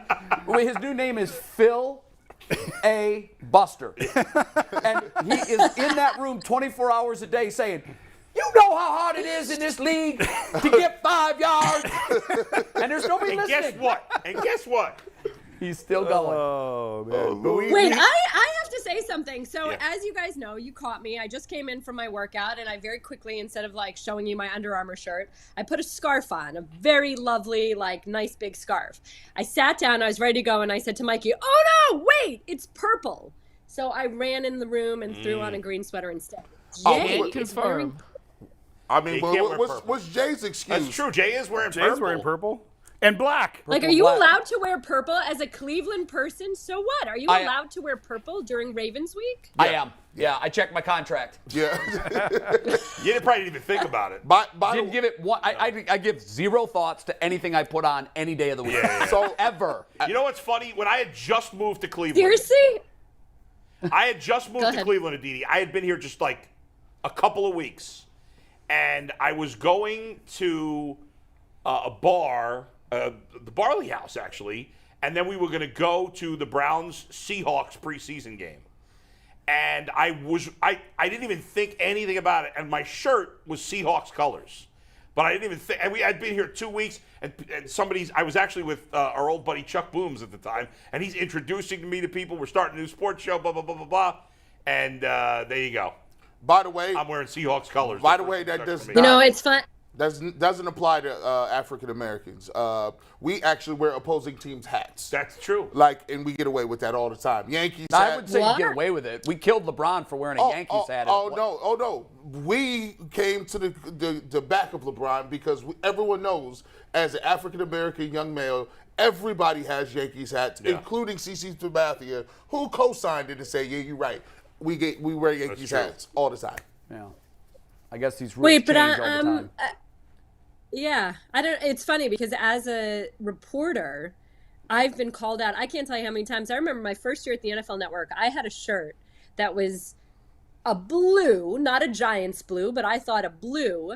When I wore it in Pittsburgh, people accused me of wearing a Ravens purple. And when I wore that same shirt in Washington, they said, "Why are you wearing Giants colors?" Oh my God. It's funny. Everybody takes it, at least the team seem to take it very, very seriously. Weird. Yeah, and you know, the show bias one way.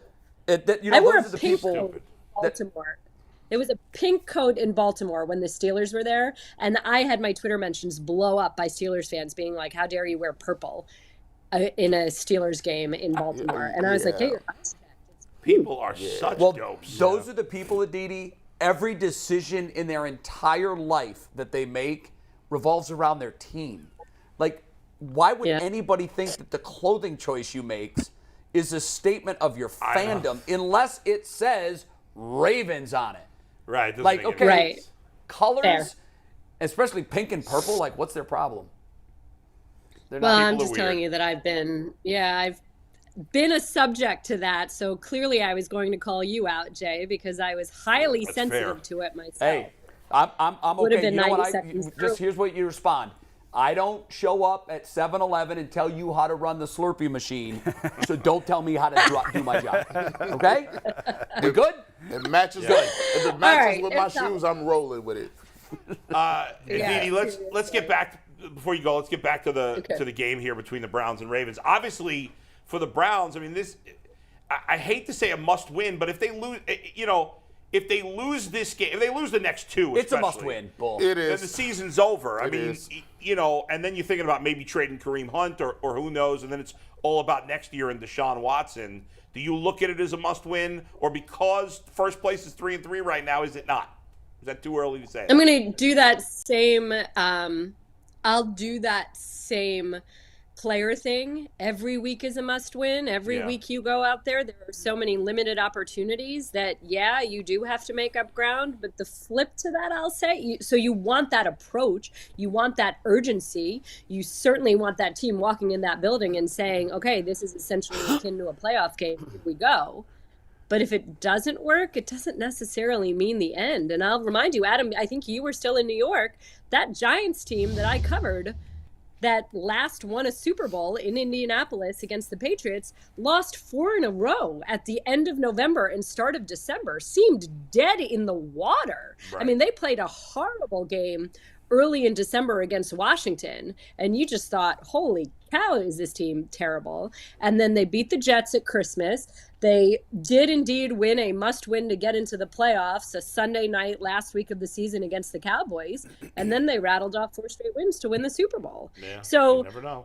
Until you're officially eliminated, you are not eliminated. That's true, but that's 2 and 5. It's a big hole. It's one thing to be 3 games under 500. Didn't we just see the Dolphins? But didn't we just see the Dolphins start like 1-7 and then rattle off 7 straight wins or something like that? So it is possible. Highly unlikely. Why don't we just make it start now? Like, that's my point. It's kind of like that line in When Harry Met Sally. When you figure out who you want to spend the rest of your life with, you want the rest of your life to start right now. Okay, well, if you want to make a run, start that run right now. Yeah. I'm just saying to the fans, don't be jumping off the ledge and giving up on the season if it doesn't go right. But to the players, I'd say, okay, soon enough. All right, we're a few weeks late getting our act together. Or Let's go. You end up singing Surrey with a Fringe on top in front of Ira. In front of Ira. Do you not love that movie? That's great movie. An all-time great movie. So, but Aditi, you're right. It's unless you're mathematically eliminated, it is not a must-win. However, because the league is leaning so heavily on analytics, I would just share with you that the percentage of teams that make the playoffs when starting 2-5, I don't even know. It's probably like 5% or less. No, I'd say it's less than that. Yeah. I would say it's less than that. Because at that point, it's not that you can't come back from that. It's that that's who you are. At 7 games, you're just not very good. So how are you going to think that a team that's not very good is suddenly going to completely flip the script? You'd have to go 5-2 to get back to 500 with 3 games to play. That's the bigger problem. That's the issue. The bigger problem is how are you trending in your play as opposed to how are you trending in your results? And we're not seeing any play that's giving us tremendous confidence right now. Now, you made a point earlier, though. The reason it's so tough to handicap this game with the Ravens and the Browns is because I don't know that you can find 2 teams in the league where there's such a gap between their ceiling and their floor. They both can be very, very good, and they both can suck. And when there's that big of a difference and you don't know what you're going to get week to week, it's hard to think that suddenly you're going to get the ceiling 7 games out of 9 from here on out or whatever. It's just unlikely. And that's exactly why I said this is such a perplexing matchup because, I mean, if you're watching most of last week and the Ravens have the Giants, who are ostensibly one of the best teams in the NFC, all of a sudden on the ropes, and then they pull that collapse, as you said, and now it's suddenly... It's what we talked about with the Browns from week 1 to week 2 to now when you're giving up the big plays. Is it a one-off? Is it a trend? Is it your identity? Yeah, that's exactly right. So you think with the Ravens initially, okay, maybe that was just a really weird thing. Then the second time it happens, you're saying, is this turning into a trend? The third time, Justin Tucker bails them out, and so you're like, okay, we're bucking it. But then when it happens the fourth time, is this who you are? Are you choke artists? That's who you are. And so...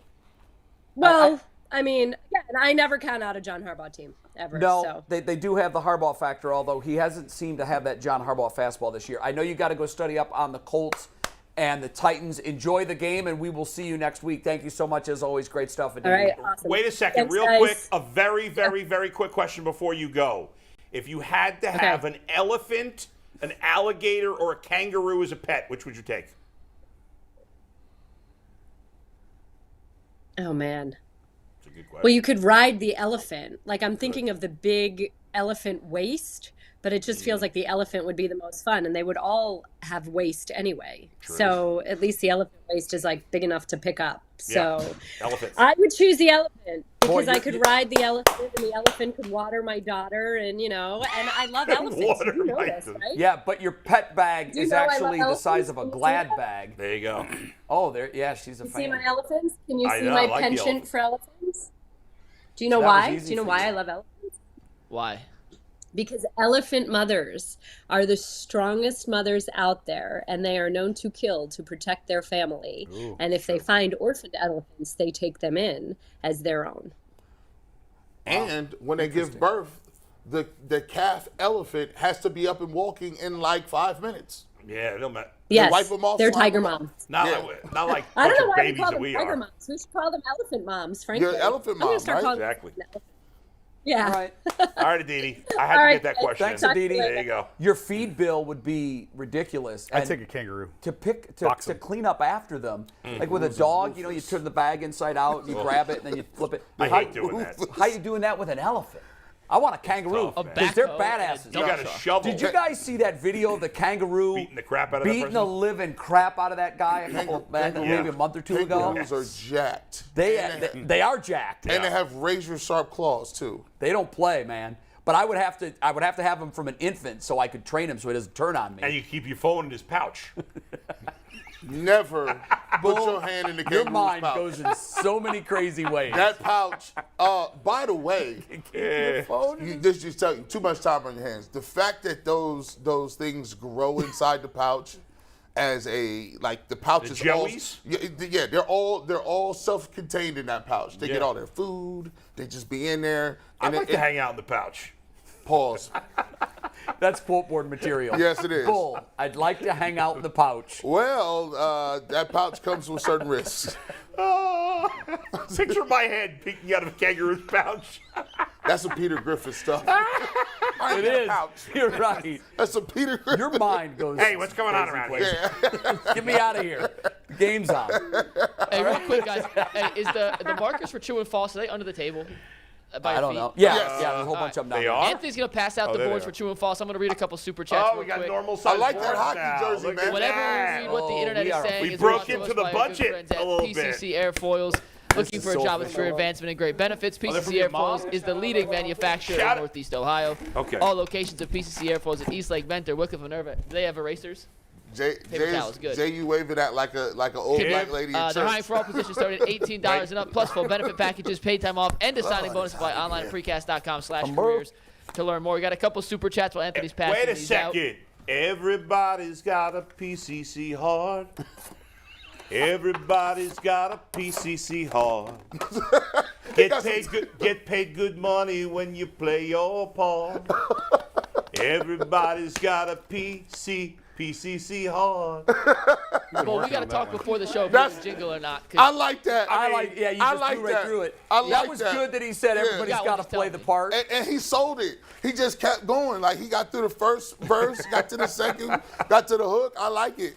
I like Shout it. out to Anthony's mom because we don't have a budget to buy these things. Anthony's Bro, mom you bought these can't for us. say that, man. You can't just say shout out like We that. have the budget. We're in just our not spending community, it. in our community, you can't be like shout out to Anthony's mom. What? What would you?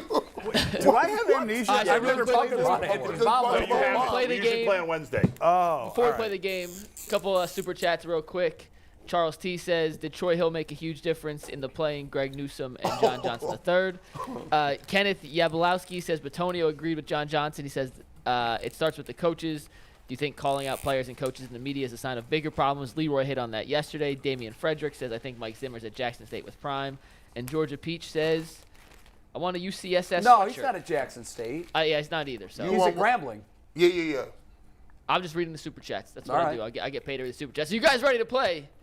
Yeah, and now True wait or a minute. false? So the defending champ, and he's one life. No, just so y'all know, real quick, Tyvis sent his answers in. He went 7-1. Oh my. Okay, listen. That doesn't It's count. a bubble. I'm calling foul on Tyvis. That He's doesn't won count. like 7-1. He's researching these guys. All of them. Last week he came in and he knew who we were going to go with. You're going to tell me he didn't look up his bio, Tyvis? I know you. You're too competitive. Yep. This is a guessing game. Nah, he's out. He's not There's here. He no doesn't knowledge on these questions. It's a guessing How game. he gonna You be can't in- keep guessing he right. can't And be now in- he's 7-1. He got Google search Hey. up talking about I sent my answers in. You know what? You This sent is them like in. the raffle. You have to be present to win. Yeah, he doesn't get it. Tyvis, no. He's out. By the way, I just got marker on my shirt, which is why I cursed just now. Oh, we didn't hear that. We can't- I back heard that. it.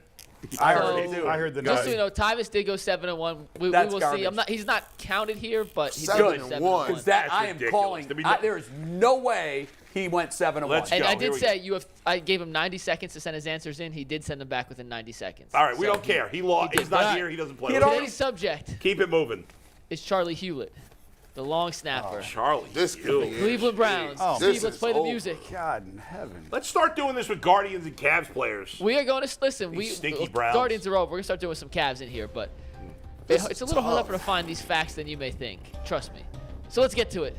Steve, Gonna go on the question dark number web. 1: the Browns are the 4th team Charlie has played for in his NFL career. True or false? It's all right, you know, these long snappers usually stay on one team, but Man, hold on. I think he's got a lifetime contract. Hold on. G. Bush is changing his answer. All I have a right. feeling he's changing it to the wrong answer. Everyone, let's see. False. False. False. And false. And I wish I could say we were starting 4-0, but unfortunately, we are all 0-4. yeah. This What is is his third? fourth Why are you saying team. third? What does that mean? Oh, Third team. You're saying third team. Yeah, I knew he Okay. played for a couple teams. I didn't know it was 3 others. 4 is a lot. for a long snapper. I mean, you snapping the ball over the people's heads. He's been here like 32 seasons. hasn't he? Tyvis has texted the group and says, I can't believe y'all. I didn't even know who Charlie Hewlett was. He's And waiting. Y'all are some Okay. haters. We So love you- you. We so love you- you, Tyvis. Unlike Jay, I don't think he cheated, but he's not here, so he can't win. Flip a coin 8 times and have it land on one of the other 7 times. That's the odds of going 7-1 on this game. I hear you. Not happening. I don't think my man Tyvis would cheat. I believe him, but he's not here. He doesn't get the win. Tough, Yeah. tough, Question Gotta be number present, 2 bro. tough toenails. on our long snapper, Charlie Hewlett. By Charlie the way, played his- so he's already clinched a victory. At least a Yes. share of a victory. That's right. Yes, he has. Charlie played his college football at the University of South Florida. True or false?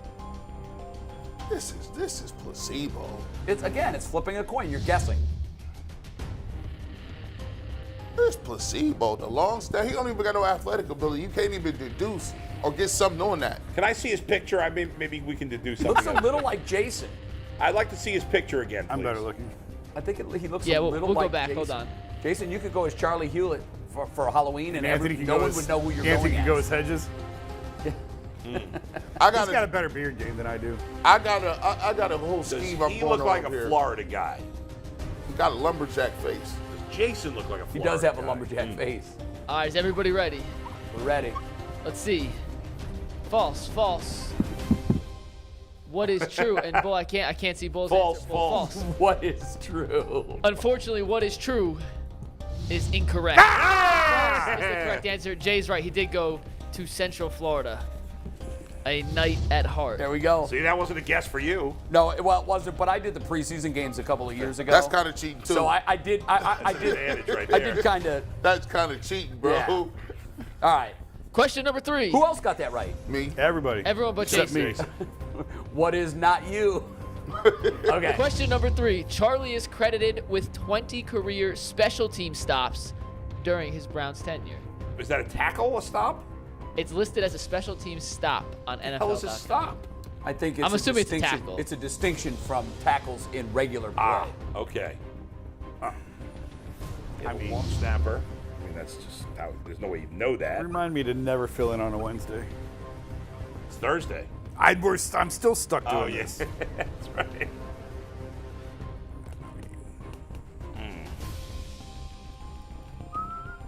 20 feels like a real number. I feel like if they were making up a number, they wouldn't have picked an even 20. But I don't know. I'm so far in Bull's head. It is a Oh, magic. it's Yeah, terrible. I'm thinking if you were making up a number, you wouldn't go with an even or like a 5, 10, 15, 20. All right, let's see Right. everyone's answers. True, false, true. 3 trues and a false, and we have 3 winners. Damn it. It is accurate. 20 career What did special you draw team there? stops. G. Bush. Huh? All right, G and I are tied at 2. Five? G, Wait, G and Bull yeah, have 2. yeah, and I have 1. Jason and Jay have 1.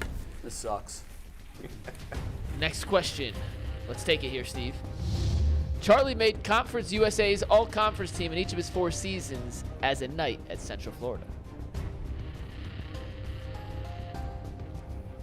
Look at that athletic build, by the way. Long snappers. Just like us.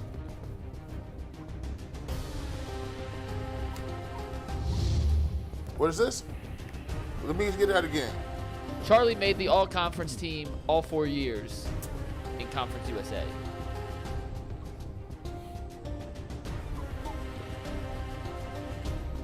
Serious round. Everybody ready? Yes. False. False. True and true. Split decision. Steve, let's see the results what did you here. And G. Bush and Jay are correct. He only made the all-conference team once in his 4 years as a Knight. Nobody makes all conference 4 times. Yeah, that's true. I figured as a long snapper, Really? maybe I could fool you guys. But What did you No, write? all Because nobody is a long snapper as a freshman. Your long snapper is a senior that just didn't pan out. Well, maybe he wasn't, a long snapper in college. Maybe he did other things. I'm guessing he wasn't a long snapper in Yeah. college. But I don't All right, so what we got? G with 3. he was a long snapper in college, by the way. G He with was. 3, Yeah, Jay and that's I all with he 2, did. and Jason with 1. I Jason think, with 1. right? He was recruited as a tight end and never saw a snap on offense. So wait, how many do I have? 3, you and I have 2, Jason's got 1. Correct. Wow. Question Tyvus went 7-1. Yeah. number 4. Come on, Dot. A year after first signing Hewlett. Is this question 5? Question 5, excuse me, yes. A year after first signing Hewlett, the Browns made him the highest paid long snapper in the NFL? I'm just going to Costanza this and go the opposite of what I really think it is. I think we can get high off these markers. Smells good. Stop it, Bull. No huffing. No Give me that again. Give me that again. I need it. It's the ultimate Cleveland Huff show. Need the question again? Yes. A year after first signing Hewlett, the Browns made him the highest paid long snapper in the NFL. I'd like to take this opportunity while G. Bush is writing his dissertation on a true or false question to let you know that if you're not already subscribed to the Ultimate Cleveland Sports Show on YouTube, hit the subscribe button now, and also while you're at it, hit the notification button so you find out when we're going live. We go live all the time. Post-game shows, breaking news, 11 o'clock every Monday through Friday. Sometimes when Bull's having a great dessert on Saturday. You never know. You never know. I'm going to be doing a Dairy Queen special, by the way. It's true. You can see great content. You know, we could do that. We have to figure out a way where when we're at a particular event, because I did think about, I'd like to go live from the dugout suite. You could. And just to kind of give people like a feel for what that really looks like, to be 1 foot away from the on-deck hitter. The Wi-Fi is probably bad there, right? No, it really isn't. Oh, It's pretty good, yeah. Unlike the Brown Stadium? All right, you ready to answer this question real quick? Yeah, let's do it. Let's see the results. I forgot the question because true, false, Bull's and answer false. was Come on! Oh, you already put it up so quick. They just so you know, they signed Hewlett, they cut Hewlett, they brought him back, and then Look at G's got a bull on there. This is BS. that's some BS right there. You're winning. So you got it. So 4, Yeah. 3, 2, 1. Tyvis 5. Yeah, right. This time is 36. And I stole 3 bases. Allegedly. and I hit Sandy Koufax's fastball, 484 feet. All right, question number 6. Charlie worked as a personal trainer at his local gym in Florida during the first few off seasons of his NFL career. That's a creeper move.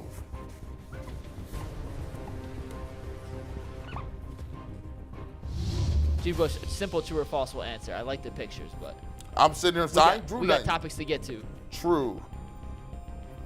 Is everybody ready? Let's see the results here on the boards. True. Jason says, I need a better view. This of Jason. game sucks, True. according to one source told the Athletic. False. Jason, this game may suck, but also you are the absolute worst we've ever had at this game because the answer is true. Charlie did work as a personal trainer at his local gym. And I donate some of my drawing time to Jason's drawing time. The gentleman concedes his time. Is this the last one, or we have 2 more? Two more real quick. That's 5 All right, for so me. I'm still alive. G. Bush is 5, on 4, pace, yes. 3, 1. Wow. You might as well just go true or false. Hey! I'm like the 2 and 4 Browns. I'm going to make a comeback You here. can keep playing, but you're mathematically eliminated. You know what's funny? When Polk filled in, he hated this too. It's whoever fills in they just can't pick up the Polk hang. did hate It's it. the world's hardest game show. Yeah, All right, no let's take rhythm for question it. number 7. Yeah. Charlie is one of just 3 Browns to play in 100 consecutive games since the team moved back to Cleveland. 1 of 3. Is that true, or is that false? Number 7 looks like a fake player who's a model for a picture. That's He's stuck in London. The Scottish Hammer. Scottish Hammer. Did he ever get out of there? I thought he's back punting for some team. No, he's playing He's for the the Giants Giants. punter. But Yeah, when they went to England to play, Yes, he made it back. they goofed up his visa, and they couldn't really? get him back in the country for like 5 days at least. He is back. Wow. Okay, Better not say it. I know too much about the Scottish Hammer. Yeah, wait. All right, let's see everyone's Wait, hold answer. on. I forgot the question. Charlie's one of just 3 Browns to play in 100 consecutive What have games. you been doing over I there? was too busy staring at the Scottish Hammer. Pause. 100 games. It's another quote board material for Bull. I was too busy staring at the Scottish Hammer. I went true, so you're screwed. True. G. Bush said false, and for the first time today, G. Bush is wrong while the rest of the panel is No, right. G. Bush it is got the true. first one But wrong. he got the first one wrong With too. all of But I'm us. saying as an individual lone wrong answer. Okay. yes. Okay. Yeah. So Which I'm puts us still back in alive. contention. J and G are tied. I'm only 1 back. So, and this is the last question. This is the last You question. ready, dog? If I get it right and they both get it wrong, it's a 3-way tiebreaker. So let's just Steve team Becker, up. start so we'll looking go up opposite a- so that's we a can't bad win. job out of you guys. play legit. Too legit to quit. That's a bad job out of you Like guys. we playing Monopoly. Do some deals with me. Yeah, I'll give you Park Place for the railroad. No. I just can't let my brother win. Let's go. DeQuell's in the chat playing with us, by the way. What's up, DeQuell? Hey, Shout out DQ. for tuning in. What's He'll be on his the show record? tomorrow. What's his record? We just asked. We'll get an update in a Okay, second. okay. He's certainly not How tied about with 7-1 DeQuell? though. How freaking cool is that dude? Yeah, the best. like you The pull it, absolute you pull best. it up. He's just dropping in the show to watch on a day that he's not even on. That's All crazy. right, last question. This could be the tiebreaker here. Charlie Hewitt's father is a self-proclaimed Chuck Norris superfan, which is why he named his son Charlie. Is that true, or did I make that up? I'm just thinking about what J and G are going to say, because hopefully they'll say the same thing. Jason's going to get this one. I have a good feeling Jason's going to. Well, if we make it worth 7 points, he can win. Let's not get crazy. But. Oh, I hope G and J said the same thing. It's the opposite of me, and I'm right. Come on now. Is everybody ready? Well, I can tell you definitively you're not winning. You guys pick different answers? Yeah, You not on bastards! purpose. Not on purpose. I wrote mine down, and he had his down, and I just I snuck a peek. Boo. All right, let's see the answers. False. True. True, and Jason has True also. True. So last question, G. Bush was the loner. He got it wrong. On this question, G. Bush is a loner, and Steve, take it. You got it right. He's the people's champ. He is the people's champ. DeQuell went 4-4 for the record. Tyvus went 7-1 allegedly. I was 5-3. Tyvus 7-1. I actually believe Tyvus. Do you? I do believe him. He didn't cheat. I went 2-6. I'd like to trade Kareem Hunt. I would like to, first of all, I'm trading thank, JOK. Mom, these are good boards. I would like to thank the dumb number game. 7. I would like to thank the letter K. You went 7-1 too. No, I was 6-2. 6-2. All right. But I also would like to thank Sammy Sosa. Right now, Tyvus is yelling in his house. No one's there. No one can hear Going him. crazy. He's yelling, "That's some BS right there." Man, that's crazy. They didn't give me what I deserved. And I got a Tupac hat on. You guys want to hear the tiebreaker question in case it went there? Just real quick? Yeah. True or false? Charlie's real name is Robert. That's false. True. No, that's It's false. true. What the hell? How did you get Charlie from Robert? I don't know, but Steve Becker just texted us a tiebreaker question. He says it's true, and he's my boss, so Steve Becker's never lied before. All right. Wow. Shout out Steve Becker. We talked a lot of Cavs off the top of the show. Allegedly. I know we said we were going to get back to it, That but will never get old. To It me. will. No, it won't. His Phillies got spanked last night, though. I know we're going to get back to the Cavs, but I think we have to talk about Jose Ramirez playing through the second half of the We season do. with a hand injury. So Yeah, we we do. talked a lot of Cavs Well, we off the ended top. up doing a lot of Cavs early. Yeah, so, we kind so of let's kind of skip shoot it at all the the end meat and off of let's that get to, bone. The news came little out Jose, yeah. yesterday. I wasn't completely surprised by this. No. You probably weren't either. No. Anybody that's watched him closely this year knew that there was something wrong. He's going to have postseason surgery on his right hand. It was an issue for a while. I dug up some numbers. Pre-All-Star break, he had 19 home runs and hit 288. Post-All-Star break, 10 home runs, 269. He got off to that bonker start this year. He was on He pace did, for but he was And healthy. if you look at his OPS, like just his Yeah. his extra base hit production. Yeah, there we go. Went way down. Yeah, so his OPS before those missed games was over 1,000, and then after it was 760, which is still better than average, but that's only a little better than average. Over 1,000 is like ridiculous. But you know what? My love for the guy just went through the roof even more, if that's possible. Right. Because he's your best player. He took a hometown discount. He plays harder than any superstar in baseball, in my opinion. If you can tell me a superstar that plays harder than him, I'll listen. And he's been injured, and he knows that if his bat came out of this lineup, that's why I know he's not going to win MVP. Yeah. But what he brings to this team is as valuable as what any other player in baseball brings to their team, maybe with the exception of Ohtani, just because of what he does. But, How the is he- guy's been hurt, Yeah. and no one knew it, and he we, played through and it. unlike others, he doesn't talk about his injuries. Right. Swinging a baseball bat, like I don't understand how you even was gripping a bat. You know when it's cold outside and you hit you off the end of the bat and it just kills your hands. You aren't kidding. You talk about your thumb and he switch hits and he steals bases. He's And he- diving head first. That broken bat single he had in Game 5. Oh, that had to hurt. You know that because he broke it right at Oh. the hands. Listen, that's crazy. Like, I done broke or dislocated pretty much every one of my fingers except for like my pinky fingers. And I remember just like I was clueless because I didn't start playing football until I was like 14, and I like dislocated my finger, and I was just like, I'm done. I got to get out the game. And they was like, nah, dislocated fingers don't count. Get back in. They don't count. And I was just like, all right. Well, from that point on, it was just like, all right, well, fingers don't count, which they didn't. Fingers don't count. Fingers don't count, bro. You can tear your finger off. That's a T-shirt. Fingers don't count. Right, Ronnie Lott cut the tip of his pinky. Right. And was like, whatever. They tell you to practice and everything. Yeah. I used to put like, don't OSHA, you cool. I used to put like illegal things. I used to get like tape rolls and hard things to put. I like made my own little like cast inside my glove because you used to just hit stuff.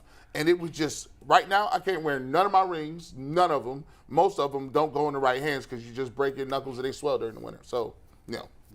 I don't know how he played through it. It is amazing that he did, because as you said, they needed him big time. And the good news is it's not supposed to. He's going to be, obviously rehab and stuff, but it won't impact. He'll be ready for the spring. Year. Yeah.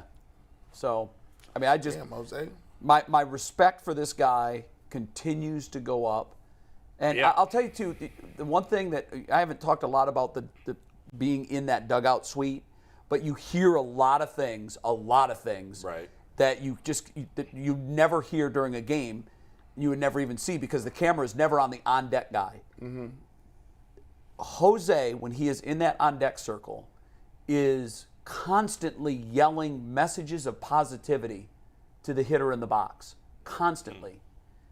And most guys don't. Frankie did that a couple of years ago. I noticed that Frankie would do that a lot too. Mm-hmm. That's something that you do when you're in Little League. You do it when you're in high school, even probably college. But he's constantly being the guy who's trying to pick up his teammates.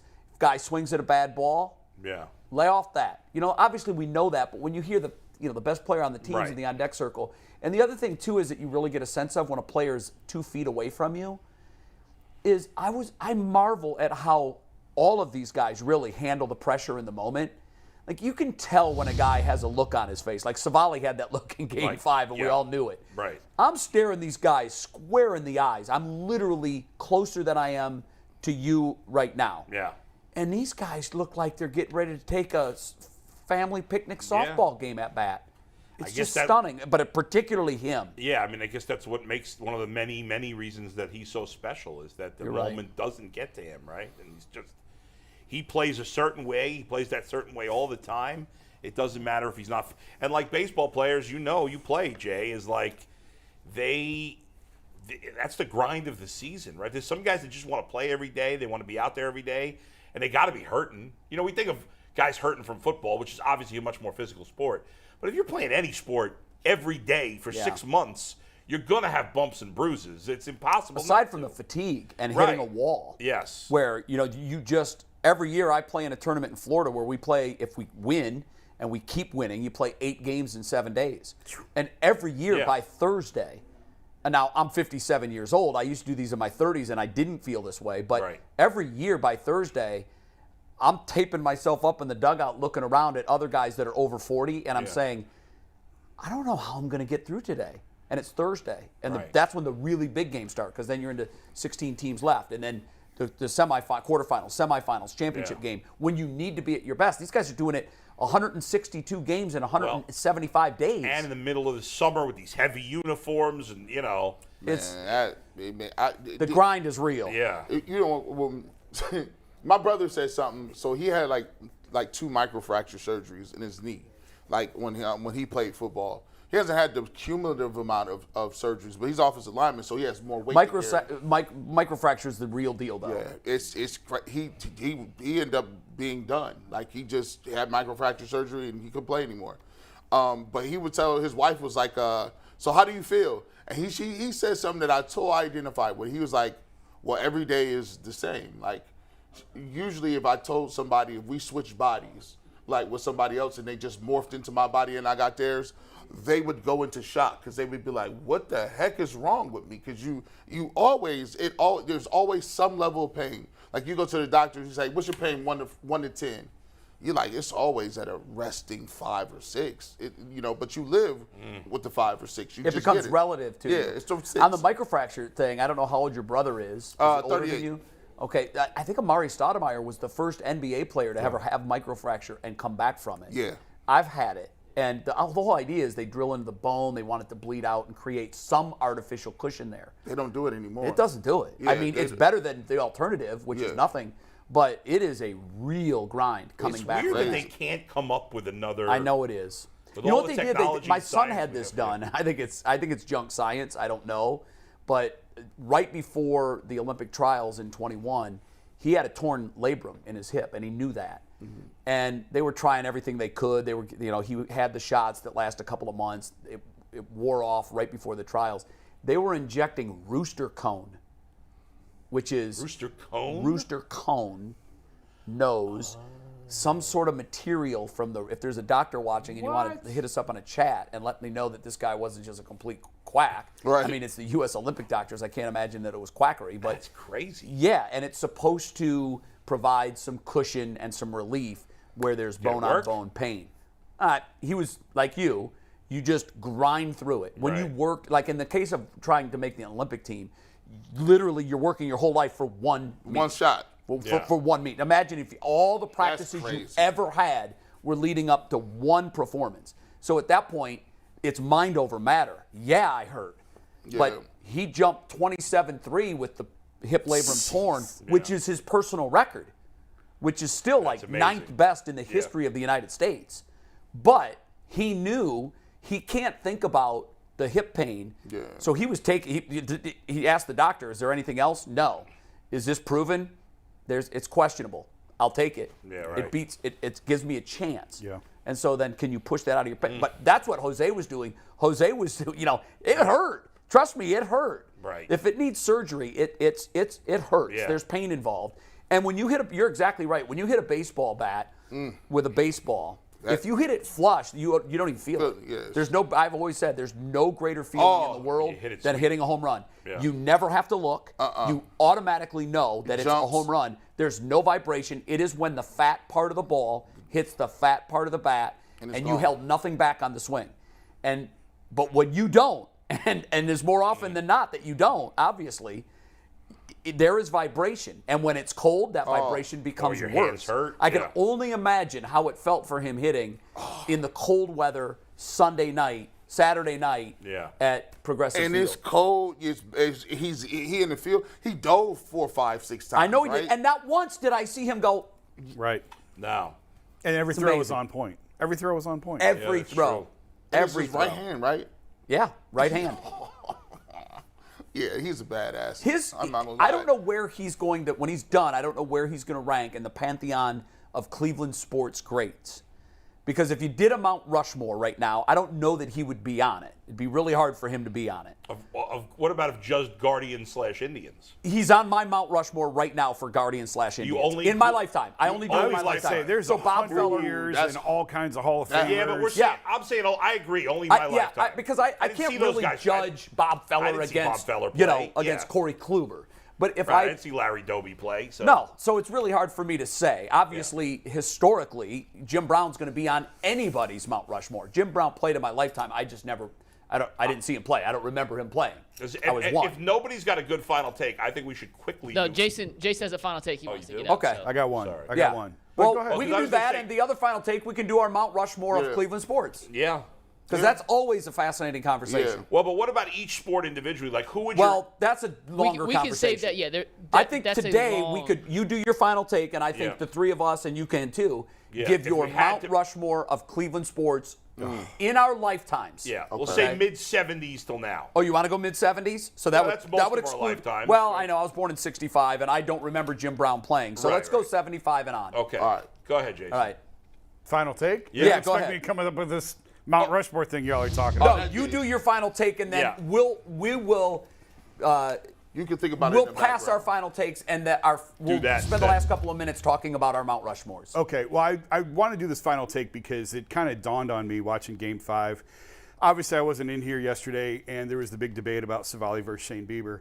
And Bob Costas said something during the broadcast, and I sat on my couch and went, of course. That's why Tito didn't start Shane Bieber. So let me try and unpack this as quickly as I can. Bob said, if you go back, Terry said one of the reasons in the days leading up and even before Game 5, just why he didn't want to use Shane on short rest. And he said he was trying to protect his future. And, he's got a bright future ahead of him. He's trying to protect his future. I'm paraphrasing, but that's it. And by the way, this is my own personal observation. No one from the organization told me this. No one from the organization would ever say this. It's about money. When you look at the fact that Shane has not signed that big contract yet. This was the first year of his arbitration where he actually made millions. The rest of his career, he's made hundreds of thousands of dollars. He hasn't signed that big contract yet. And when Bob Costas said during the broadcast, I don't know if anyone picked it up on it or not, he said he was in Terry Francona's office, and Tito and Bob wouldn't reveal who the pitcher was, but he said Tito, during a playoff run earlier in his managerial career, had a veteran pitcher come to him and say, listen, I've made my contract, I've made my money, I'm good. Use me as much as you want, don't kill any of these kids. And I went, of course, it's about the money. Shane hasn't signed that big deal yet. And not only has he not signed that big deal, the Guardians tried signing him to that big deal. They offered him more than Blake Snell made off the Rays when Snell won his his Cy Young Award. And Shane rejected the offer. So Terry Francona, in my opinion, not only is protecting Shane from Shane, he's protecting him knowing the Guardians probably aren't the team that's going to give him the big dollar contract, the big money. And yet he's still going out of his way to protect him. A lot of teams wouldn't look at it that way. A lot of teams would look at it and go, listen, he doesn't want our money. We got him left for 2 years. This is a really big game. We're going to run him out there. But coming off the shoulder injury of last year and the fact that they've sort of protected him as much as they have to this point, they weren't going to turn around now. And you may say, what's the big deal about pitching one game on 3 days rest? When you already have one major shoulder injury, if he comes down with a second injury, if it's another shoulder, if it's an elbow, Shane has probably lost the vast majority of his big payday.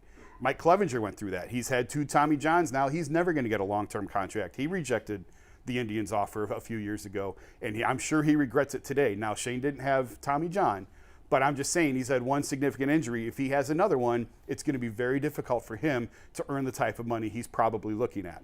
So when everyone screams at Terry Francona and says, why did you start Aaron Savali? Why didn't you start your ace? It's because Terry Francona, in my opinion, is protecting Shane Bieber's payday that's coming in a couple of years, even though it's probably not coming from the Guardians. And to that, I salute Terry Francona.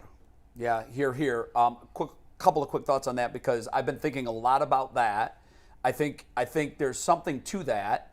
It's always money-based with always a player follow like the that. money. I'm Always guessing it follow may have the been money. Kurt Schilling, who was the player that came to Tito. I don't know. Right. That's a a good Schilling guess. thing to do. That's a good guess. I would say on the Bieber point, there's also value to the Guardians in keeping him healthy. Yes. If he pitched and tore up his shoulder and needed surgery again, the value they would get for him when they trade him That's true. would down, also go down. So plummets. there was some self-service in Sure. there too. Yeah. Yes. But I also think the bigger play for Terry was, I got to think about this young man. It is, yes, everybody wants to end this drought. Yes, but he also was probably looking ahead.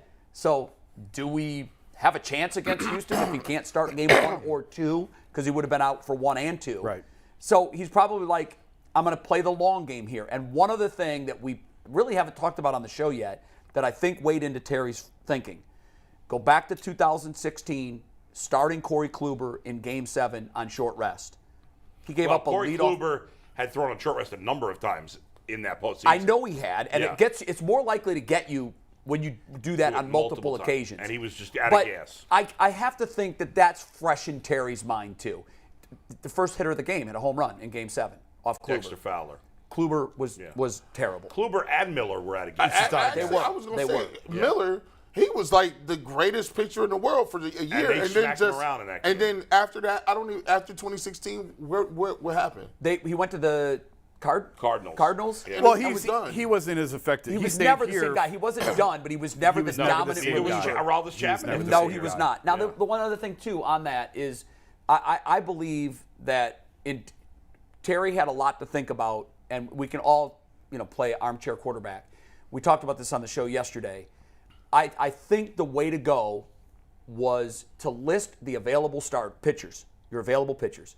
And I would not have put Bieber on that list because the decision was an organizational decision. We're not going to make him available. He would have been down at the very bottom, as a tie game 17th inning. Right. Obviously, all hands on deck. But I would have put from 1 to 7, with 1 being the pitcher I trust the most, and then in descending order. And it would have been Clase, and I would have put a number of innings I can expect from him. 2. Number 2, Hentges. I can stretch him to 3. Number 3, Karinchak. 1. Number 4, Maurice. I don't know. I put Stefan up there. But Stefan would have, yeah, Stefan for sure. Stefan probably had a Karinchak. Karinchak. Yeah, you're right. Stefan, Maurice, Morgan, and add those innings up. And then I would have said, I'm going to do something super unconventional. Yeah, all bullpen game. Yeah. I'm just going to start Hentges. Yeah. And see what happens. Or Morgan because he had the starting experience. Because he was a starter last year. Yeah. But and on that list of guys I trust the most, Savali's not in the top 7. No, he's not. And I said on the show before the rainout, the innings that concerned me the most were the Savali innings. You have to survive those. But in your instance, I don't think it matters who you put. It's the fact that it's the first inning and you're the first one picking that ball up off the mound. Yep. Yes. And the nerves that come with it. It's different when you're the second guy and the third It is, guy. of course. It's But at no least matter, the other guys had pitched in the series. they had, and And they Morgan were has effective. started before. Yes. And Hentges came up as a Hentges starter. has come in and yes. He was a starter And last Morris year. is starting. I know that this sounds crazy, and you guys, I wouldn't blame you if you didn't believe me, but I uttered the word after the first walk on 4 pitches. I was on the air. I was doing the 4 o'clock show. I was miserable, but we were in a tape piece, and I was able to see the game on the monitor across the studio. And I swear to you, at 4-0 on the 4-pitch walk, I said, pull him. Yeah. Pull him. It was obvious the moment was too big for him. Out of here. I know I it would have been actually- humiliating for Savali. I don't care. I actually thought the first pitch was a strike. I did too. And I thought thought, it was oh too. man, this isn't good. If he's not going to get that pitch, he's screwed. Yeah, they're going to squeeze him. And then he struck out Judge, and our floor director, who's a big Guardians fan, looked at me and said, "You still want to take him out?" And I Sure said, do. "I do. I do." And that was his only good. That pitch to Judge was a good pitch. Only actually, one. it was a.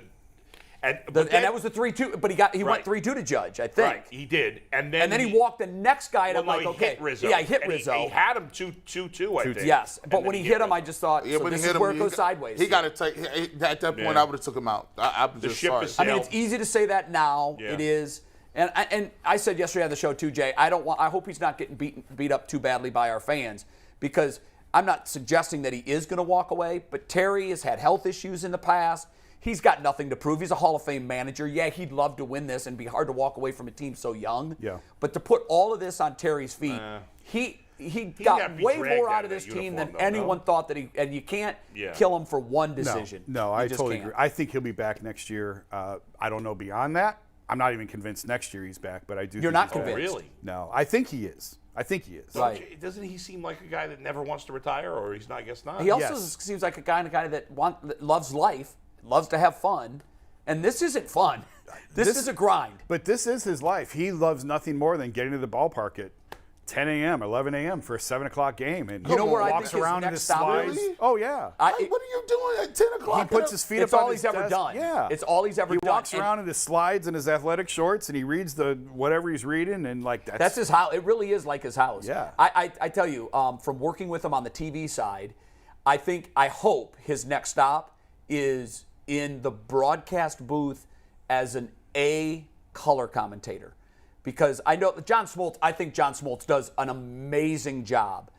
But I would love to hear Tito and his input during a World Series, when all of these decisions are being micromanaged by the viewers. Yeah. You know why I think he won't? He refuses. He has no He interest won't sell out. in second guessing another manager. He says Yeah. it all the time. And you can be that guy. You can say, look, there are 3 decisions to make here, Yeah. and none of them are wrong. This is what I would do. Yeah. That's invaluable to the I viewer. think any good manager would be a good broadcaster. Oh, I totally agree. Right. I just don't The think good he would do it. managers. Joe Madden Yeah. would also. I'd like to hear him. Yeah, on TV. Joe Madden. He'd be good. We got 3 minutes. Do you have your no, Mount, let's do you have save- your Mount Save it Rushmore, for or a do day you when want we to can save it dig when we into can it. talk Save more it for a about day it. we can dig into it. Yeah, We got also, DeQuell tomorrow. Also, I think that's one that's a good social play. Yeah. So we can put that out yeah, there yeah. and ask all of our viewers what they think it is. I'm definitely putting Peyton Hillis on there, no doubt. Well, I've got Johnny Manziel. Yeah. Oh. We should have a Mount Rushmore Of losers. and then Of one-hit wonders? A Mount Rushmore of losers. Of losers like Johnny, yeah. because now we might need 20 faces for that one. Yeah, At least. Yeah. That is big- coming it's a to big a And they'd all be UCSS Browns. near you soon. That's a big mountain. All Probably right. not next week. Probably in 2 weeks, but we'll Yeah. get it. We got Jim Tressel and Mayor Bibb next week. So Oh, nice. Yep. Very nice. I love we'll- Mayor Bibb. we'll squeeze him in later. And Jim Tressel is he in studio? no, Damn. and we Okay. purposely scheduled him on a day Jason's not here. So you're welcome, Jason. Shout out to the mayor. He was on the list. Yeah, I with know. me. I've heard you guys didn't had get our along run-ins. so Bibb, well. Bibb, We was, had our Bibb run-ins. was he was on the 22 most interesting or 32 most interesting The people. challenge for Cleveland is going to be Yes. keeping him more than one term. He's got Senate on his mind. He has White House on his mind. Oh, okay. Yeah. Let's see. And He's should. on next Wednesday. We will get to that with him, but we'll see y'all tomorrow. Okay, one quick thing. Don't forget to subscribe. Hit the bell. Hit the bell. Get the notifications. We should get a counter. We are 22 hours away from our next broadcast. Have a great rest of your Thursday. We will see you tomorrow. It's Friday.